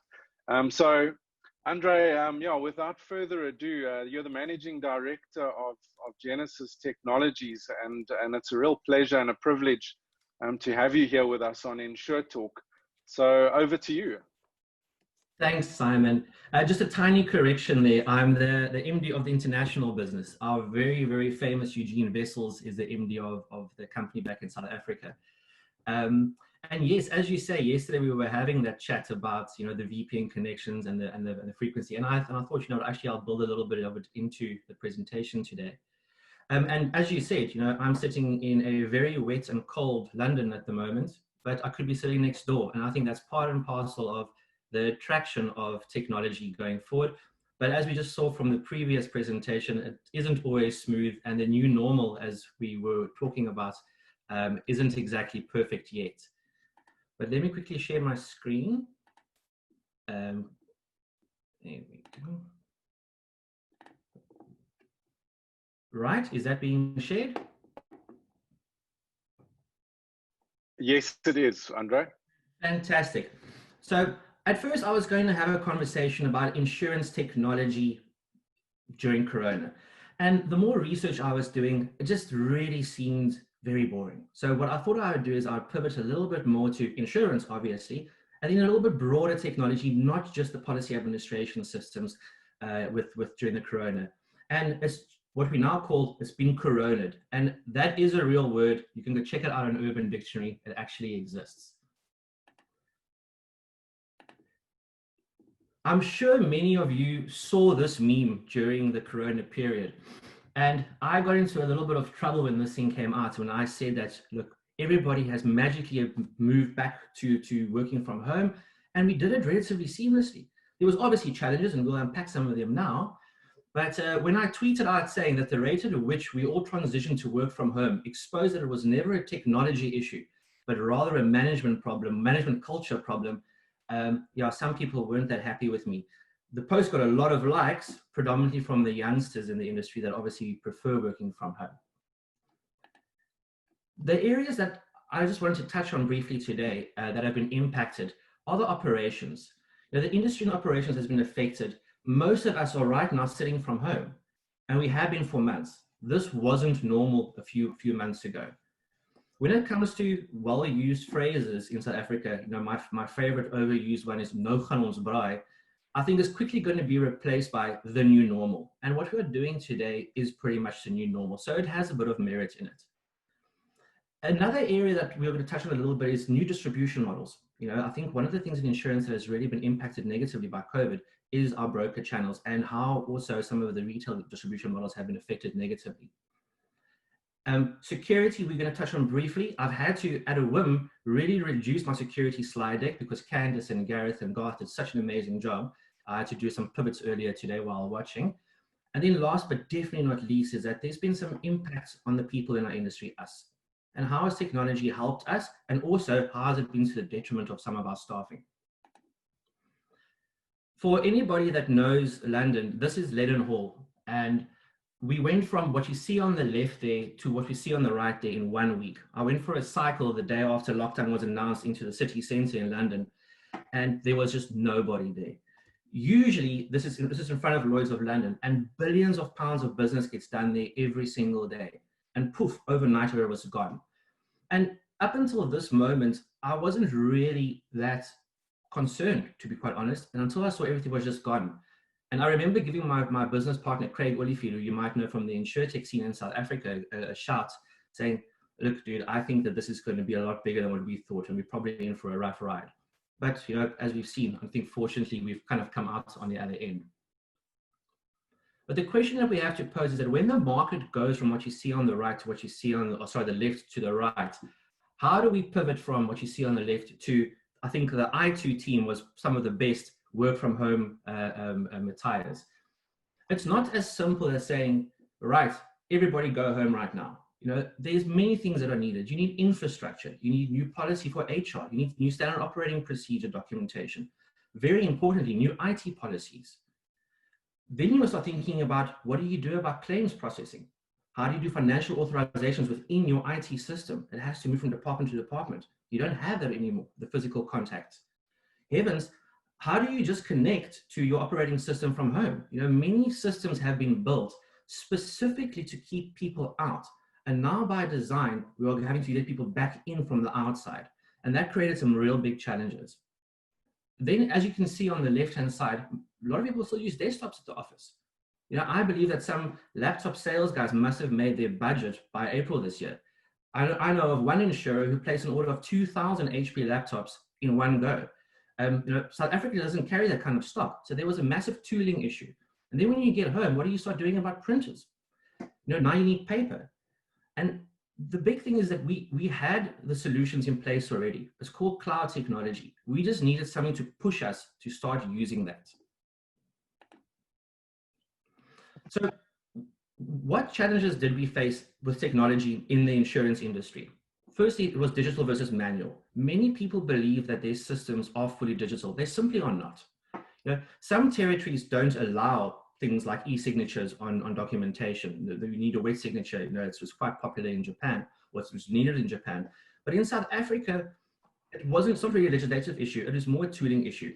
People, they just don't have paperless environments. Another really big challenge that we saw was simple channel overload. Centers were inundated with calls about coverage. People were confused. Do I have critical illness cover? Do I have BI cover? The business interruption cover misalignment between client and insurer has led to some of the largest class action suits we've now seen in the UK. People like Hiscox and Royal Sun Alliance are being taken to court for the amount of 5 billion rand, and it's growing every day. That is massive brand damage. But what they had to do is that they had to stick to their policy wording, because as Garth and Gareth and Sand also, Candice was saying, that people were taking chances. So they had to take a firm stance on what their policy wording was saying.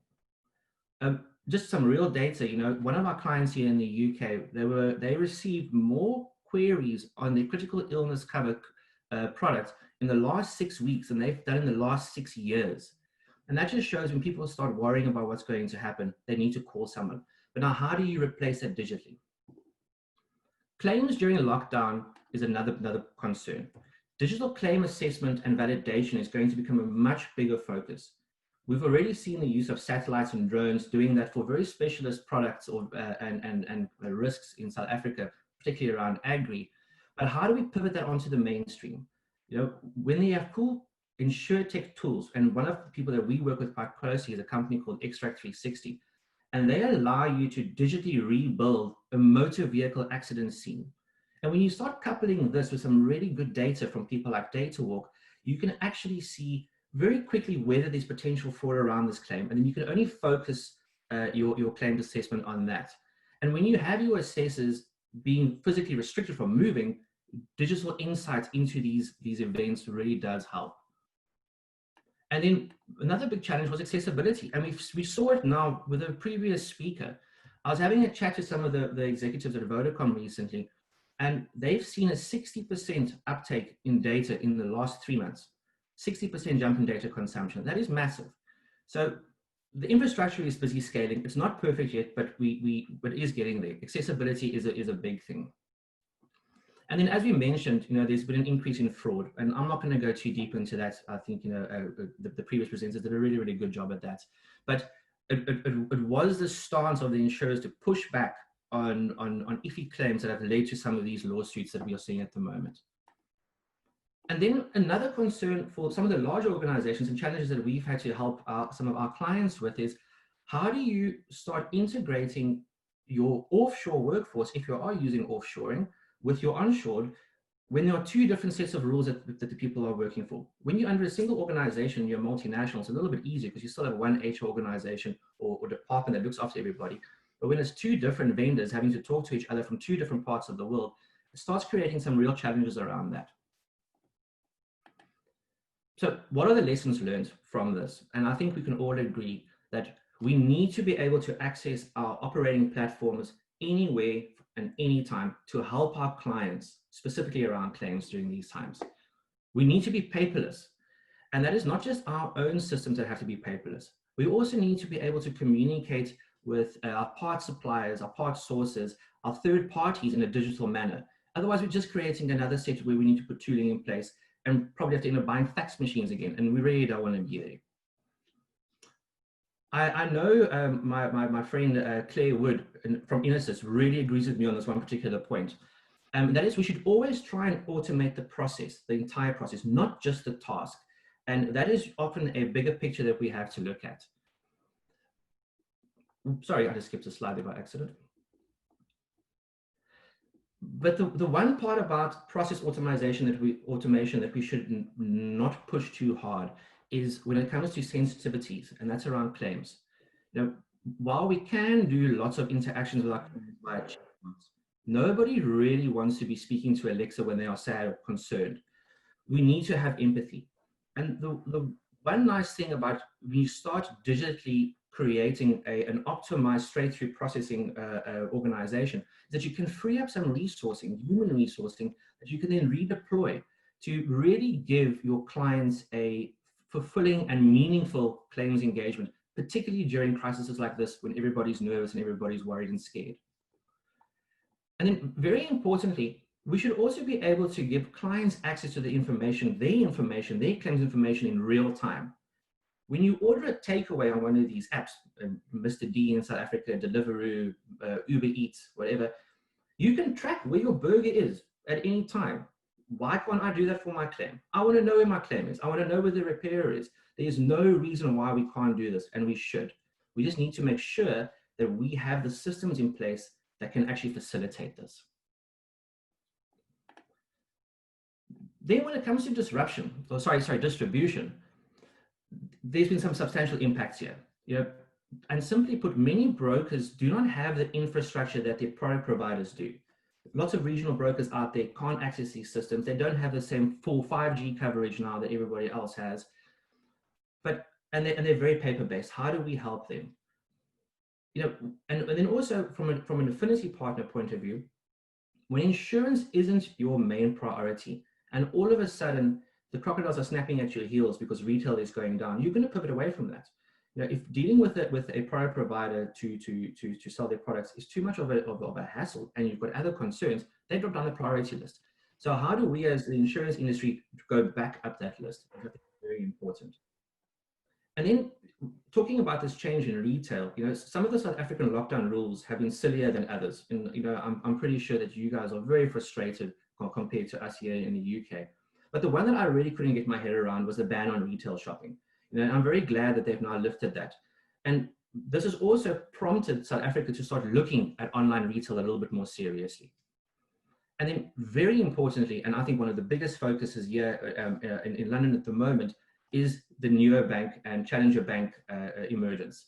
These guys are really, really good at creating digital journeys. And with traditional banks closing their bricks and mortar shops down and not having a really cool and slick digital journey, they are going to create a vacuum. And boy, can these neobanks suck up that vacuum when they need to. Just for some data information here, just to look at that. HSBC is one of the biggest banks we know in the world. And to get onto their platform, you have to go onto their website, then go through 99 clicks to open an account, then get the app and get onto it. With someone like Revolut, it's 24 clicks and you have it. Another really, really big part of the growth on the right-hand side there, where we can see how COVID has affected app download and app utilization. And the biggest areas there have been in online retail, real estate, digital bond origination, and social media usage. And these are all great opportunities for new affinity distribution if you have the system that can leverage it. So when you're shopping for an insurance platform, it is well worth your while to spend some extra time interrogating the potential supplier's API capabilities. You really need to have a product provider that can supply good quality and comprehensive API integrations into these various areas.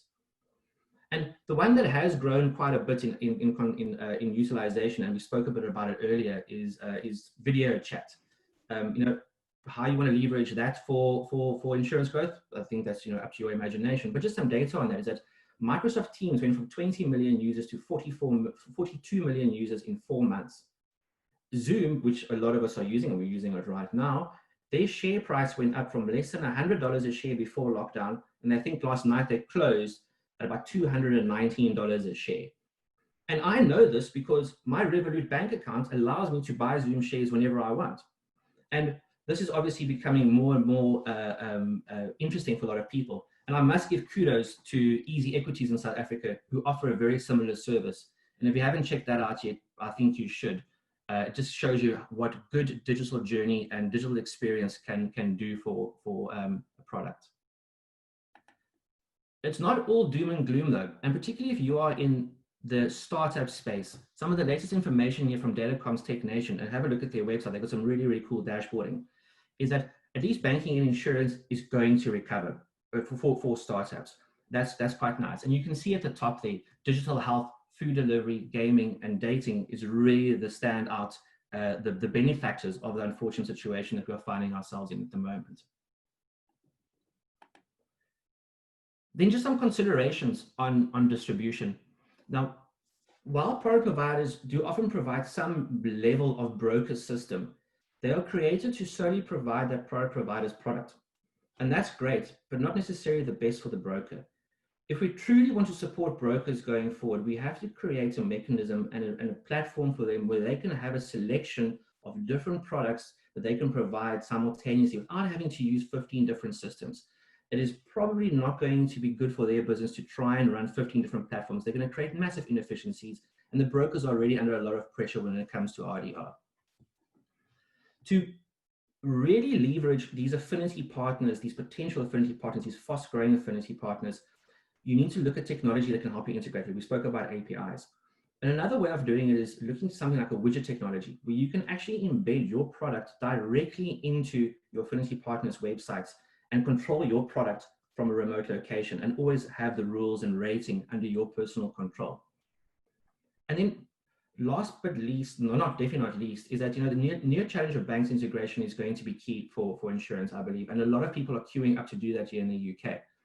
But some points to consider though is that whilst they can onboard clients very quickly, their clients are very moody and will switch quickly. Switching between challenger banks is very simple. So you don't have that same stickiness.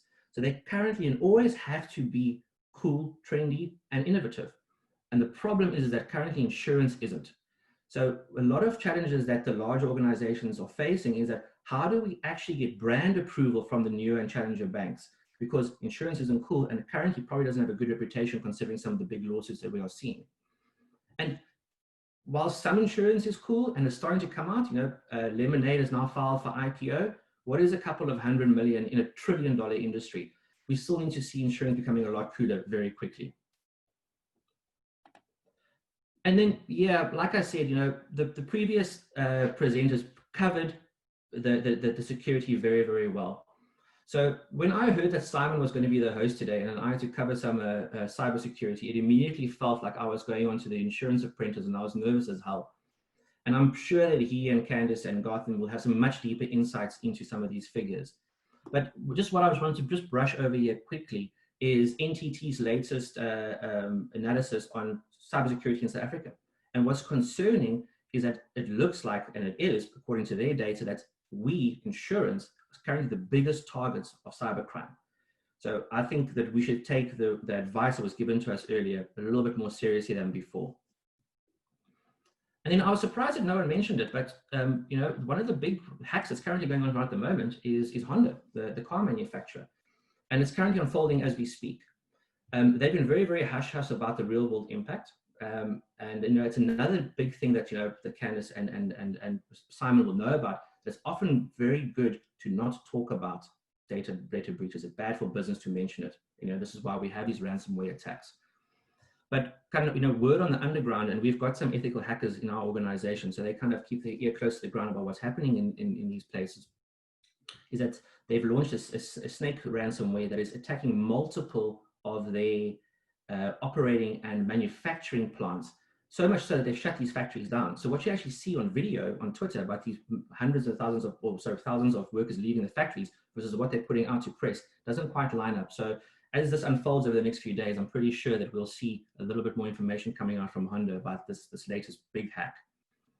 And then Beasley, who leads some of the cyber insurance here in London, have said that they've seen a 25% spike in ransomware attacks during Corona.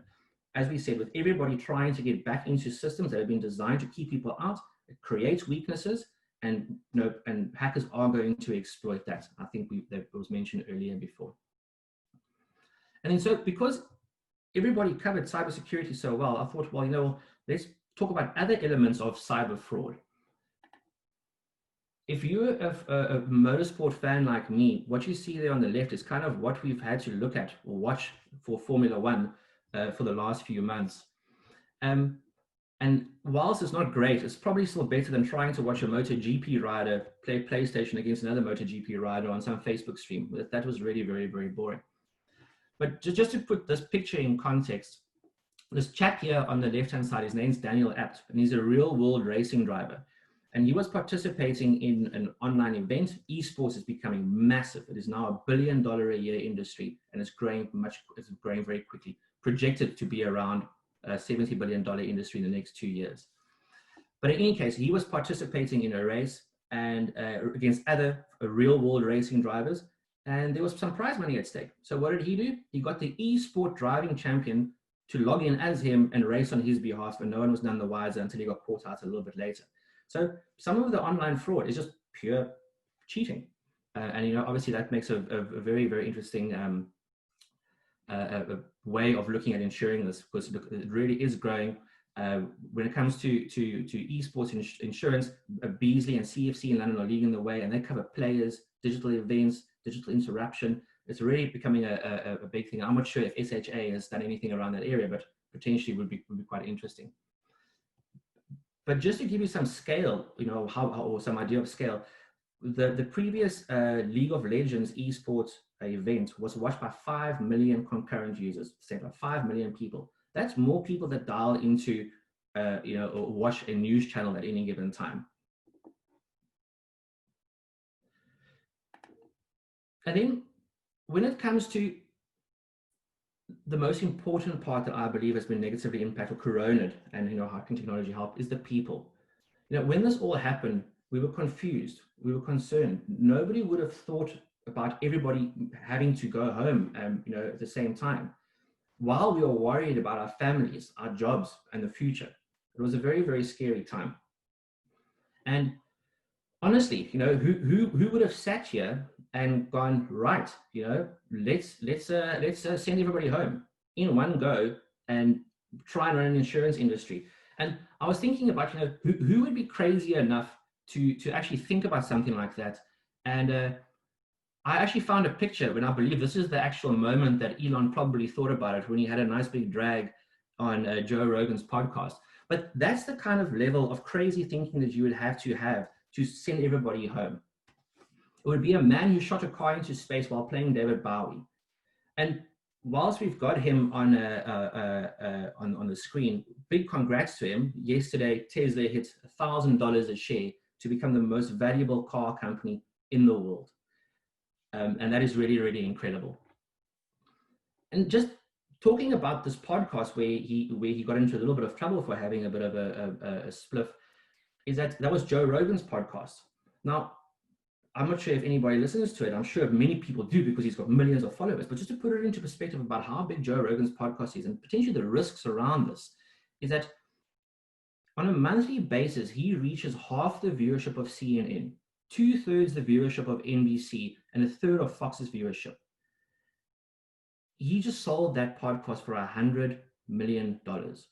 That just shows you the scale of where digital is going. People are pivoting towards us as the real world becomes further from them, out of reach. And there really is a lot of scale behind this, and how technology has helped. And then just towards closing off, what now? We were all told to go home and work remotely and use Zoom. But you know what? Guess what we did? And we can be proud of it. Everybody that is sitting here today, all 171 people that have logged on, we have all adopted technology, and it's for the better. It's gone all the way from the grannies sitting in the coast at their retirement village to the hotshot startup associates at KPMG and Deloitte. Everybody has adopted it, and everybody has done it. No one thought we were going to do it, but we have. Some other upsides is, productivity. Our productivity is up 26%, and that's fantastic. But does it come at a cost? This is the big thing, is that, HR is now having to deal with new issues that have never existed before. Onboarding talent remotely and digitally. We have things like Zoom fatigue. Every single person is now sitting in several hours of Zoom a day. And I posted an article about it recently that actually showed, and it talks to why we find it so tiring and fatiguing to sit on Zoom. And it's because we don't have that human interaction anymore. So much of our brain has been evolved to pick up on body language. We don't have it anymore. We don't have that nuanced kind of signaling to each other. So we have to use other parts of our brain to continuously concentrate. And also is that when you're sitting in a Zoom meeting, you are looking at yourself the whole time. Now, imagine standing in front of a big stage and doing a presentation with having a mirror that you have to then look at yourself the whole time. Only the most self-absorbed social media influencers would be happy with having a mirror looking at themselves the whole time. But there's also been some cool upsides. Now I'm talking to you from London as if I was sitting in Sandton. Doesn't matter. And this really should make us think about where we can get our talent pools from. Our talent pools has now gone global. Tim Cook from Apple famously said that they don't go to China because it's cheaper. They go to China because the sheer volume of the talent there is incredible. And I think his words were around it. The talent that they need, if they had to put all that talent into a single room in the US, it would potentially fill a conference venue. In China, it would fill multiple stadiums. So the thinking is that why can't an actuary that's sitting in Bloom work for an insurer in Sandton? And it could be mutually beneficial because now all of a sudden, you as an organization can start looking for talent on a much, much further horizon. Also, people that are sitting in remote locations don't have to charge the low rates that they do, So someone sitting in Bloom can charge a little bit more than they would have working for a company sitting in Sandton. The company in Sandton makes a little bit more money. The guy in Bloom makes a little bit more money. Everybody wins, and technology will help enable that. Very importantly is that we are also now remote ready. So let's carry on using it. There's no need for us to go back to complete normal again. Whilst we are, the pendulum will swing back. Spotify has now come out and said, guess what, guys, we are not ever going back to the office. Everybody's going to work remotely going forward. They've just made the decision and done it. And why not? If you're a digital company, you can do that. And that is fantastic. But the one thing that I personally have found as a little bit of a downside to always having technology-based meetings and doing meetings via tech is the element of those chance meetings has now fallen away. How many cool things have happened from bumping into someone at the water cooler or bumping into someone in the canteen, or when you're walking from one office to another and you bump into a colleague or potential client. Lots of cool things have happened from chance meetings. We must just be aware that that is not the case. You don't bump into someone on Zoom unless they Zoom bomb you, like Candice was mentioning earlier, and I don't think that will end well in any case. But we also need to make sure that while productivity is up and the Zoom fatigue is coming, that we need to make some adjustments on our side as employers for our teams. And I've got it on good authority that one of the big telecommunication companies is going to give the entire company an extra day off in the coming weeks, all of it. Not just the department, the entire company, because everybody's been working so hard and the productivity has been up. A very cool InsureTech in a place called Leather Market, called Coverly, they've implemented something called the wellness window. And that is simply that during lunchtime, no one is allowed on Zoom ever. Go spend time with your family and unwind a little bit. And then the last point that I would probably ask people to consider when it comes to Zoom meetings is that I posted an article about it also a couple of days ago, is that just change the timing of your meetings. Instead of having a half-an-hour meeting, have a 25-minute meeting. Instead of having an hour meeting, have a 50-minute meeting. Those 5 minutes really allow you to unpack the previous meeting, unwind a little bit, and prepare for the next one. Back-to-back Zoom meetings are simply not effective and efficient. But I think the best thing about being stuck at home and being allowed to use technology to run our business is that we get to spend a lot of time with our family. And that's really, really cool. So with that, I just want to say we are all humans. We cannot keep up with machines. We shouldn't try. Put ourselves and our well-being first. And then stay safe and be part of the change, everybody. Thanks. Thank you so much, Andre. Great talk. I think when we talk about the exponential impact of digital and social media, we throw the term viral around. And I think Corona just reminded us of exactly how powerful and pervasive the viral effect actually is. But thank you for your talk. Now, as you are aware, CN&CO events are in the business of connecting people. And that goes beyond the borders of the insurance industry. Our next speaker is Paul Gerber, and I hope I don't get a tongue twister here. I tried this not with a few drinks, but Colmant Cup Classique and champagne. I'm sure, Paul, when anyone leaves your establishment in Franschhoek, they probably can't repeat that without stumbling. But yeah, I want to welcome Paul, and he's got a special guest with him, which is Amy Hopkins from Women's Health. And really a warm welcome to both of you. Welcome to our insurance industry and our little online family for the day. The screen is yours. Cool. Thanks, Simon. Thanks for the introduction. Hi, Amy. It's good to see you. Good to see you too. Cool. Yeah, and thanks for the space to tell you a little bit about what we do. And I chatted to Amy, and she's gonna share some of her thoughts on South African Cup Classique and some champagne. We've had a few glasses together before, so she's very that, and her opinion counts. And Amy has some ideas about recipes and pairings. But just to give you a quick introduction to Colmar is the first specialist Cup Classique seller in South Africa. So in 2005, Jean-Philippe Colmar built Colmar Cup Classique and champagne cellars here in Franschhoek, and with the view to creating a grower champagne style of Cup Classique. Nice, fine, lean, elegant wines, and that's been the pursuit. And we continue that into the future. So I'll introduce you to some of the wines as we go. but I'll show you 4 wines today. We're not going to drink in front of you. I know you all have to go back to the office, so no one's having a drink just yet. And then we bring in 3 champagnes that have a special relationship with the cellar. Either Jean-Philippe or I spend time with the cellars. They are personal friends, and we respect the quality of their wines. But yeah. And then just by a short introduction, Amy from Women's Health. As I say, has been a good consumer of Pullman and the other bubblies, in fact. And yeah, Amy? Thank you so much, Paul, and thanks for having us here today and for inviting me to join. I'm very passionate about wine and bubbly, and I've made my own wine as well, red wine, but Paul has kindly invited me in the past to do a harvest with him, so I learned a lot about the bubbly making process, and I was lucky enough to visit Colmont just before we went into lockdown. It was just, in fact, as isolation had begun to hit South Africa. So we have a relationship going back, and it has been wonderful to just learn more about what he's doing at Colmont. We had already been, he introduced me to a lot of the bubbly making stuff when he was previously at Lelude as well. Sorry, 1 second.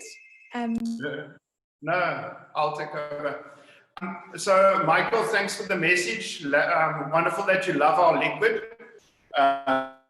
We do too. But just a little bit more background about our wines. We use only Chardonnay and Pinot Noir. In terms of production, we look for various specialist sites, Robertson, Bonnievale, Elgin, that give us these really unique characters to the wine, nice freshness, nice acidity. But the thing that we really strive for is to show the ripeness of the fruit in South Africa, but elegance and finesse. It's one of the things that I really love about Cap Classique and Champagne is it's a light, elegant wine. It's lower alcohol, and it always leaves the palate fresh. You have this kind of almost it's the perfect aperitif before a meal. Your palate is clean, fresh before you start something. We just also, you'll see we have offered everyone that's viewing the InsureTalk3 today, you can pop across to our web store and use the coupon InsureTalk250, and you have 250 Rand discount from your first order with us. There's no time limit on that, so if you need a few days, but those of you that are thirsty, pop across.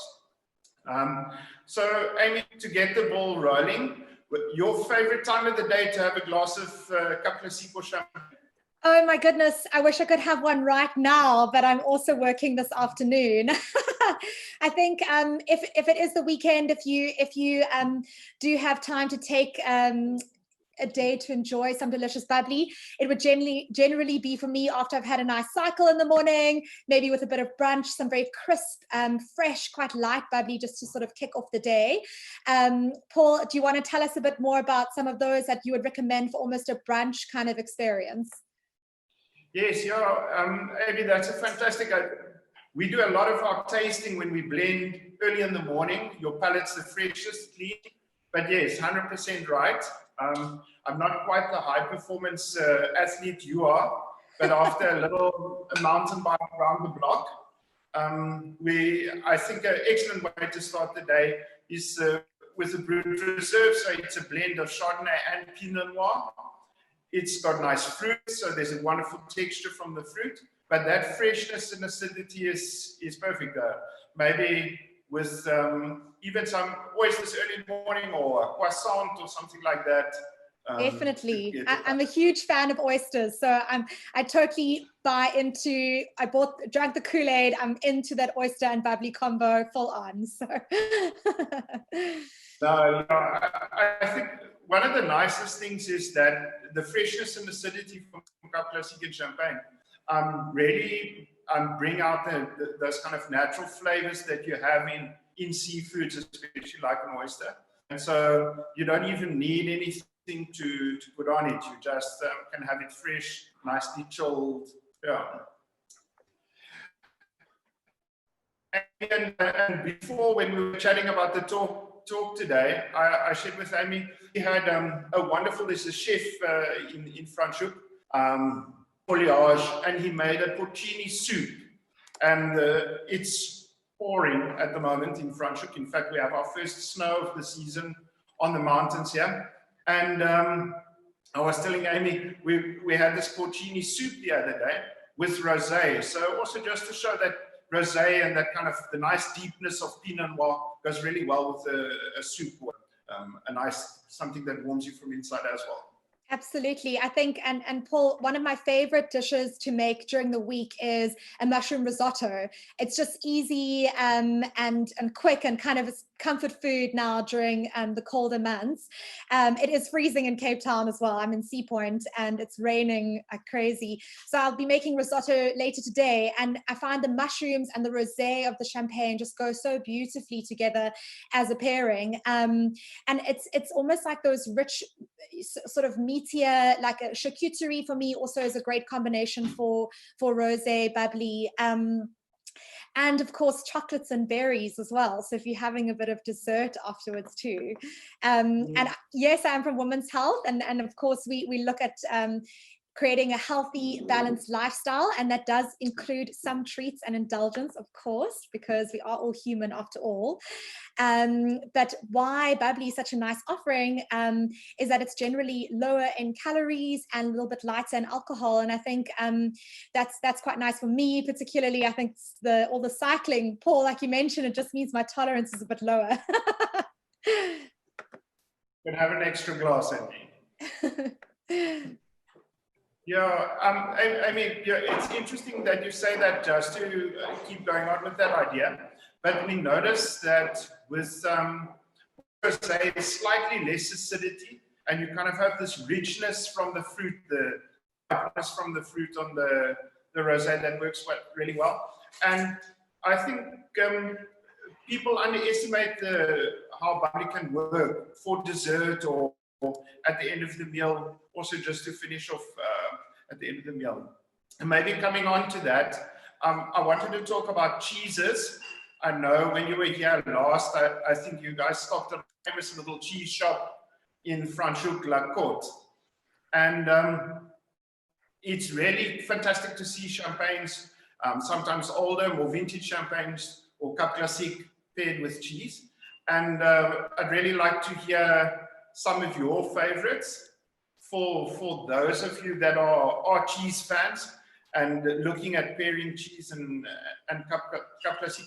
I think there is a wonderful opportunity to do that at NL.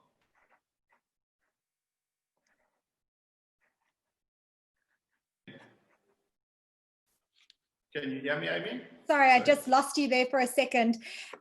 Yes, so I think what's so great is that working with the different textures and flavors that come from the bubbly, I think what's delicious about those kind of richer cheeses is that the acidity from the bubbly and the textures of the bubbles can just sort of cut through some of that a little bit, but it also highlights the beautiful flavor. And I think for those cheeses that are, you know, if you're looking at something perhaps a little bit more blue, then you almost have slightly sweeter bubbly, something a little bit more like a demi-sec, which will go well with that.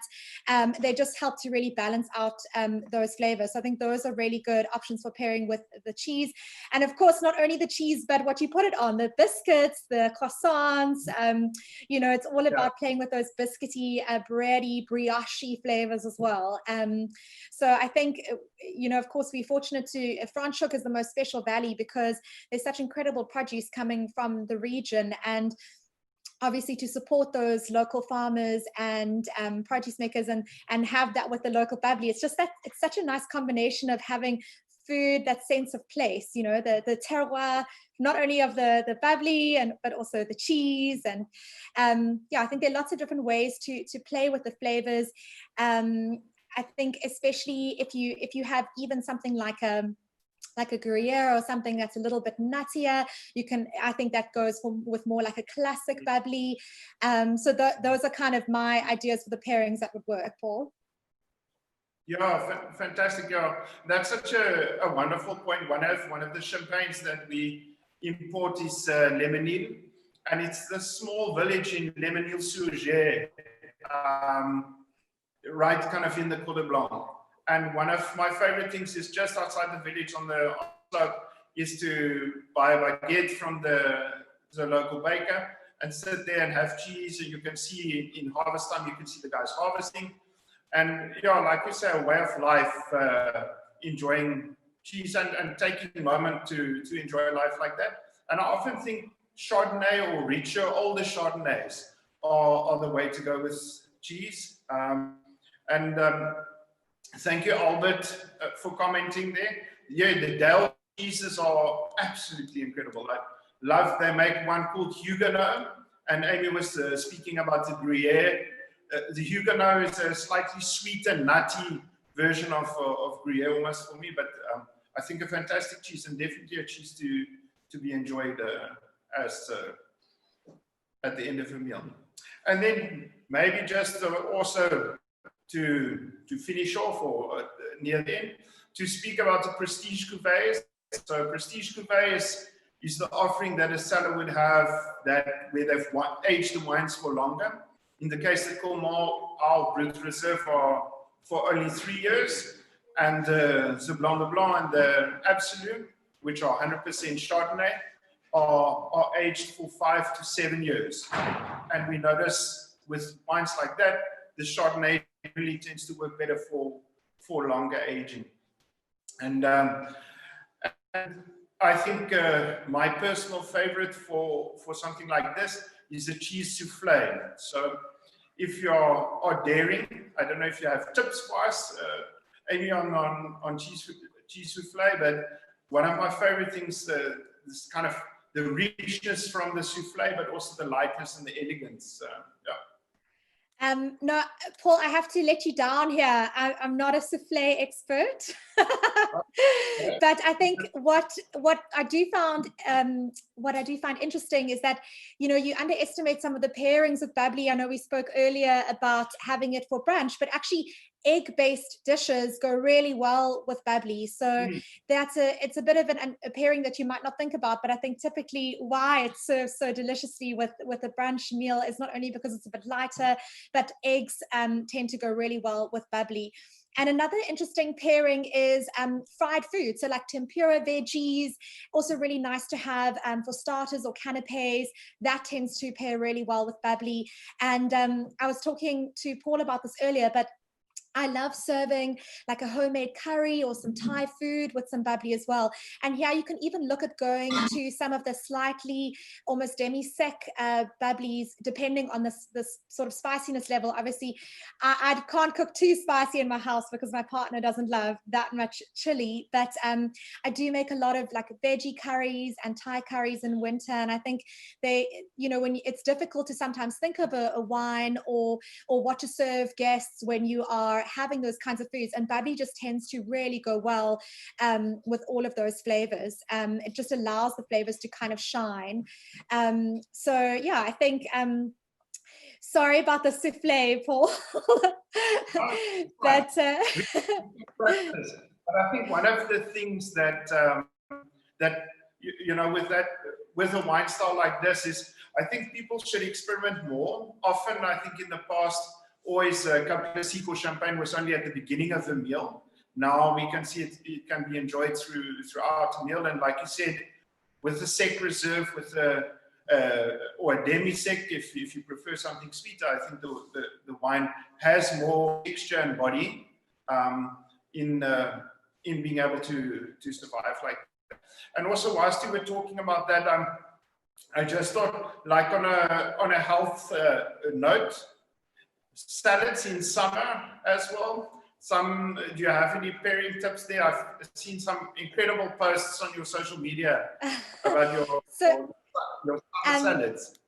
So I think So I do love making salads. I love fresh veggies and salad ingredients. I know there's been a lot of talk about e-commerce and the growing levels of e-commerce in South Africa. I've been ordering my veggie boxes and I've just been loving having to come up with these dishes, even though now we're moving closer into winter. But I think, Paul, what's so important for me about putting together one of those beautiful salads that isn't a boring plate of lettuce and like the Greek salads of the 90s, but it's to incorporate different textures, different flavors. So you want crunch from like toasted nuts.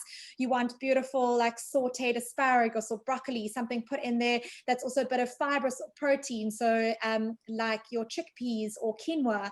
And it's all about building those flavors and layers of textures that that can make a salad a meal on its own. And I think particularly those pair so well with bubbly. I'm talking about like asparagus, that's so great with like a nice cap classique, just sort of a general a brut, and also those lemony flavors. So I love using lemon as a dressing, and I think that works really well with the bubbly as a combination. So I do a simple salad dressing, which is basically just lemon juice, olive oil, a little bit of mustard, and a tiny bit of honey. And just that combination is really fresh and versatile and goes with quite a variety of salads and just helps to bring out those flavors.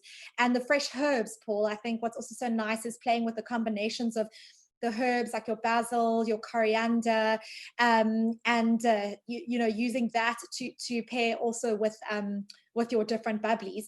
We actually had a fun evening a little while ago. It was before lockdown, of course, but we sort of played with the idea of doing a 3-course meal with bubbly alone, and it was so much fun. And you sort of start with I love a real sort of brut zero, very crisp and dry, just to kind of start off, and then we moved into so that was, we had a bit of a salady stuff, a light starter, and then we had a little roast, and we moved into more of a classic brut, and then we ended with some bubbly rosé for, I did a pavlova, which was just sort of a healthy take on pavlova. So it was like meringue base, of course, and then some berry sorbet with some fresh berries. It was just a beautiful, perfect combination because the sweetness of the meringue with the tartness of the berries and the rosé bubbly just worked so well together.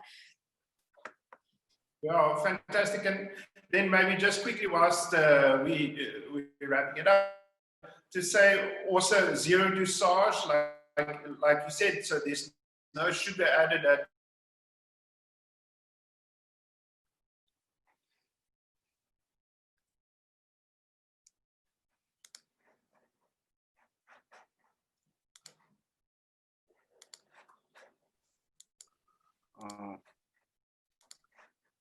I think we've lost you, Paul.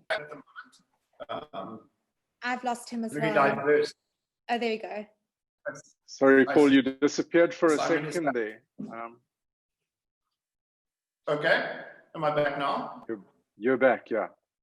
Okay, cool. Yeah, just maybe to say zero dosage is, I think, a wine that has optimal aging from about 7 years, and you don't need to add dosage to, and that has a wonderful balance. In the case of what we do, it's 7 years, but we preserve wine in a perpetual reserve.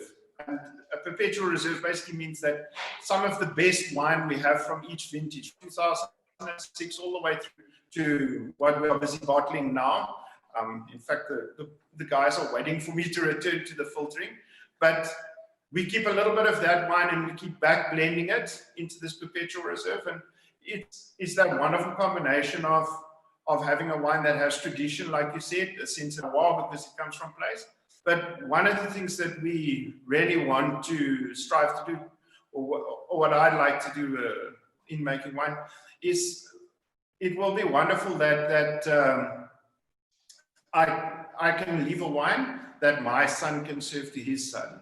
And I think if we are looking at things that we want to achieve with wine, that we look to age. But we're about to finish. Amy, thanks so much for today. Thanks for making the time to chat to us and give us some tips. And definitely looking forward to the next glass with you. Yes, absolutely. Thank you for having us, everyone. And thank you, Paul, for inviting me. Also, just good to see your face. And soon we'll be having some bubbly together again. Cool. Thanks. Likewise. Thanks, Simon.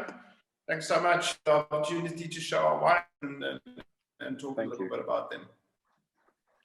Yeah, thank you, Paul and Amy. And I apologize for exposing myself as a teetotaling plebeian, mispronouncing Colmar. But great talk. And I have to tell you, my mouth was watering whilst I don't drink, but I certainly do eat. And that was amazing. So just a reminder to all of you that there's no lucky draw winner today, but Colmar have sponsored these vouchers. So as you go through their checkout on their website, you can put in the coupon. The details are in the chat. And I believe that you're all being emailed those voucher details as well. And yeah, I think that, yeah, fabulous talk. Such a great mixture of things we've had on today's conference. It's been an absolute pleasure to MC it. But before we go, I should just let you know that Larry Soffer, we had such a great response that he's coming back for an encore. Larry, are you there? Llewellyn, can we bring Larry back on the screen?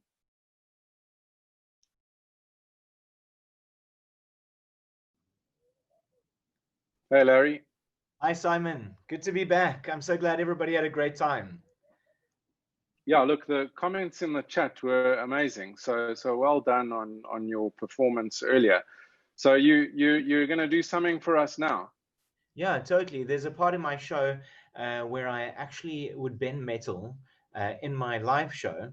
I haven't done it really over the screen before. I have been on radio where I make people's spoons and forks bend in their own homes. And I make their light bulbs burst, their TV switch on, weird and wonderful things happen, and people call in on the radio call. I've even done this on some live TV shows. So I thought I would just give you a little demonstration of this, just as some eye candy. You can see it's a fork. If you were here live with me, you'd be able to touch the fork and make sure that it's nice and solid.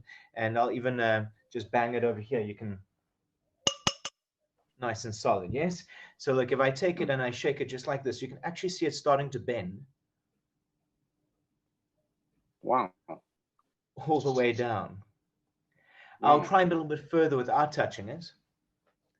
You can see that on the screen, right? Yes. Here we go, watch.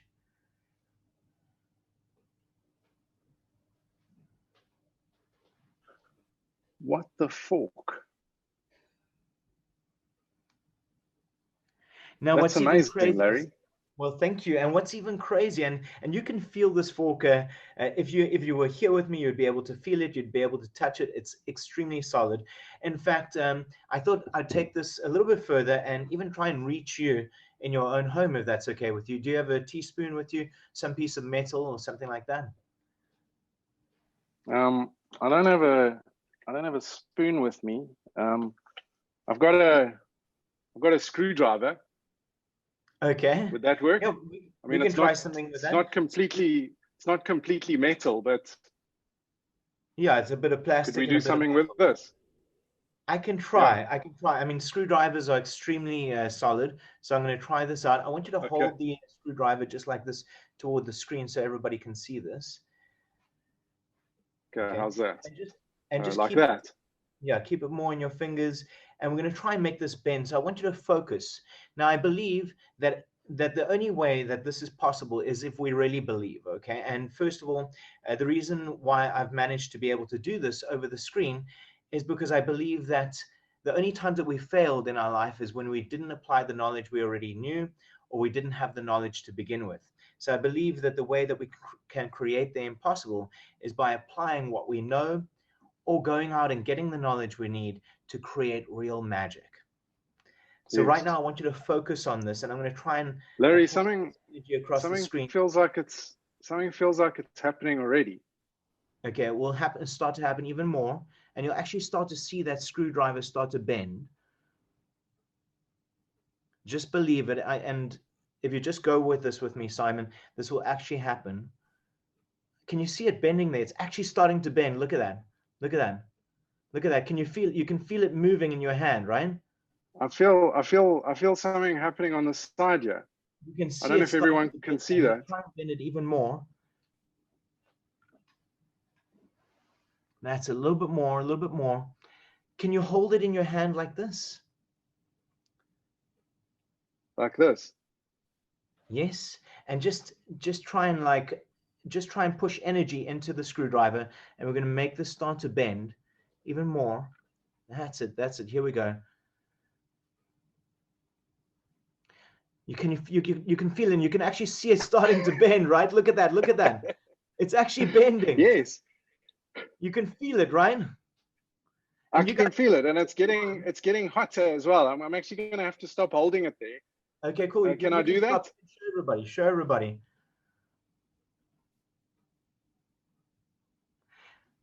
If you rub it a little bit more, Simon, we can get it even more. We can get it to bend even more. Just rub it and let it. Just let it. That's it. That's it. Just start to believe. Just really believe.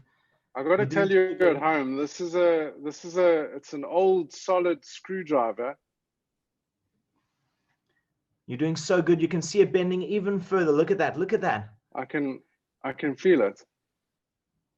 Look at that. All right, Larry, this is perfect for screwing around corners. Actually, yeah, to go around corners, exactly. Wow, that is really amazing. So, I owe you a screwdriver, Simon. Yeah, a drink. Cheers to the screwdriver. No, well, that's amazing. Thanks, thanks, Larry. You believed and you made it happen. I made it happen. Yes, thank you. Thank you once again for joining us on the show. So yeah, folks, that really concludes today's proceedings. So just once again, I'd like to thank our headline partners, SHA Risk Specialists, our event partners, CIB, Santam, and Genesis, and definitely all of our speakers for taking the time out of their day and just really joining us and sharing their insights. And to all of you, the attendees in the industry who make this possible and keep our industry as one of the main economic drivers during the COVID-19 pandemic, I really appreciate you tuning in today. To Larry Soffer for blowing our minds and bending my screwdriver here. And of course to the IISA for assisting us with the CPD accreditation. Please don't forget your tickets for InsureTalk3. That's on the 16th of July, sponsored by Santam. The bookings are now open on the CN&CO events.com page, and there is an early bird discount of 10%. And yeah, really, that is all we have time for today, folks. I really appreciate you joining. See you on the 16th of July. Thanks.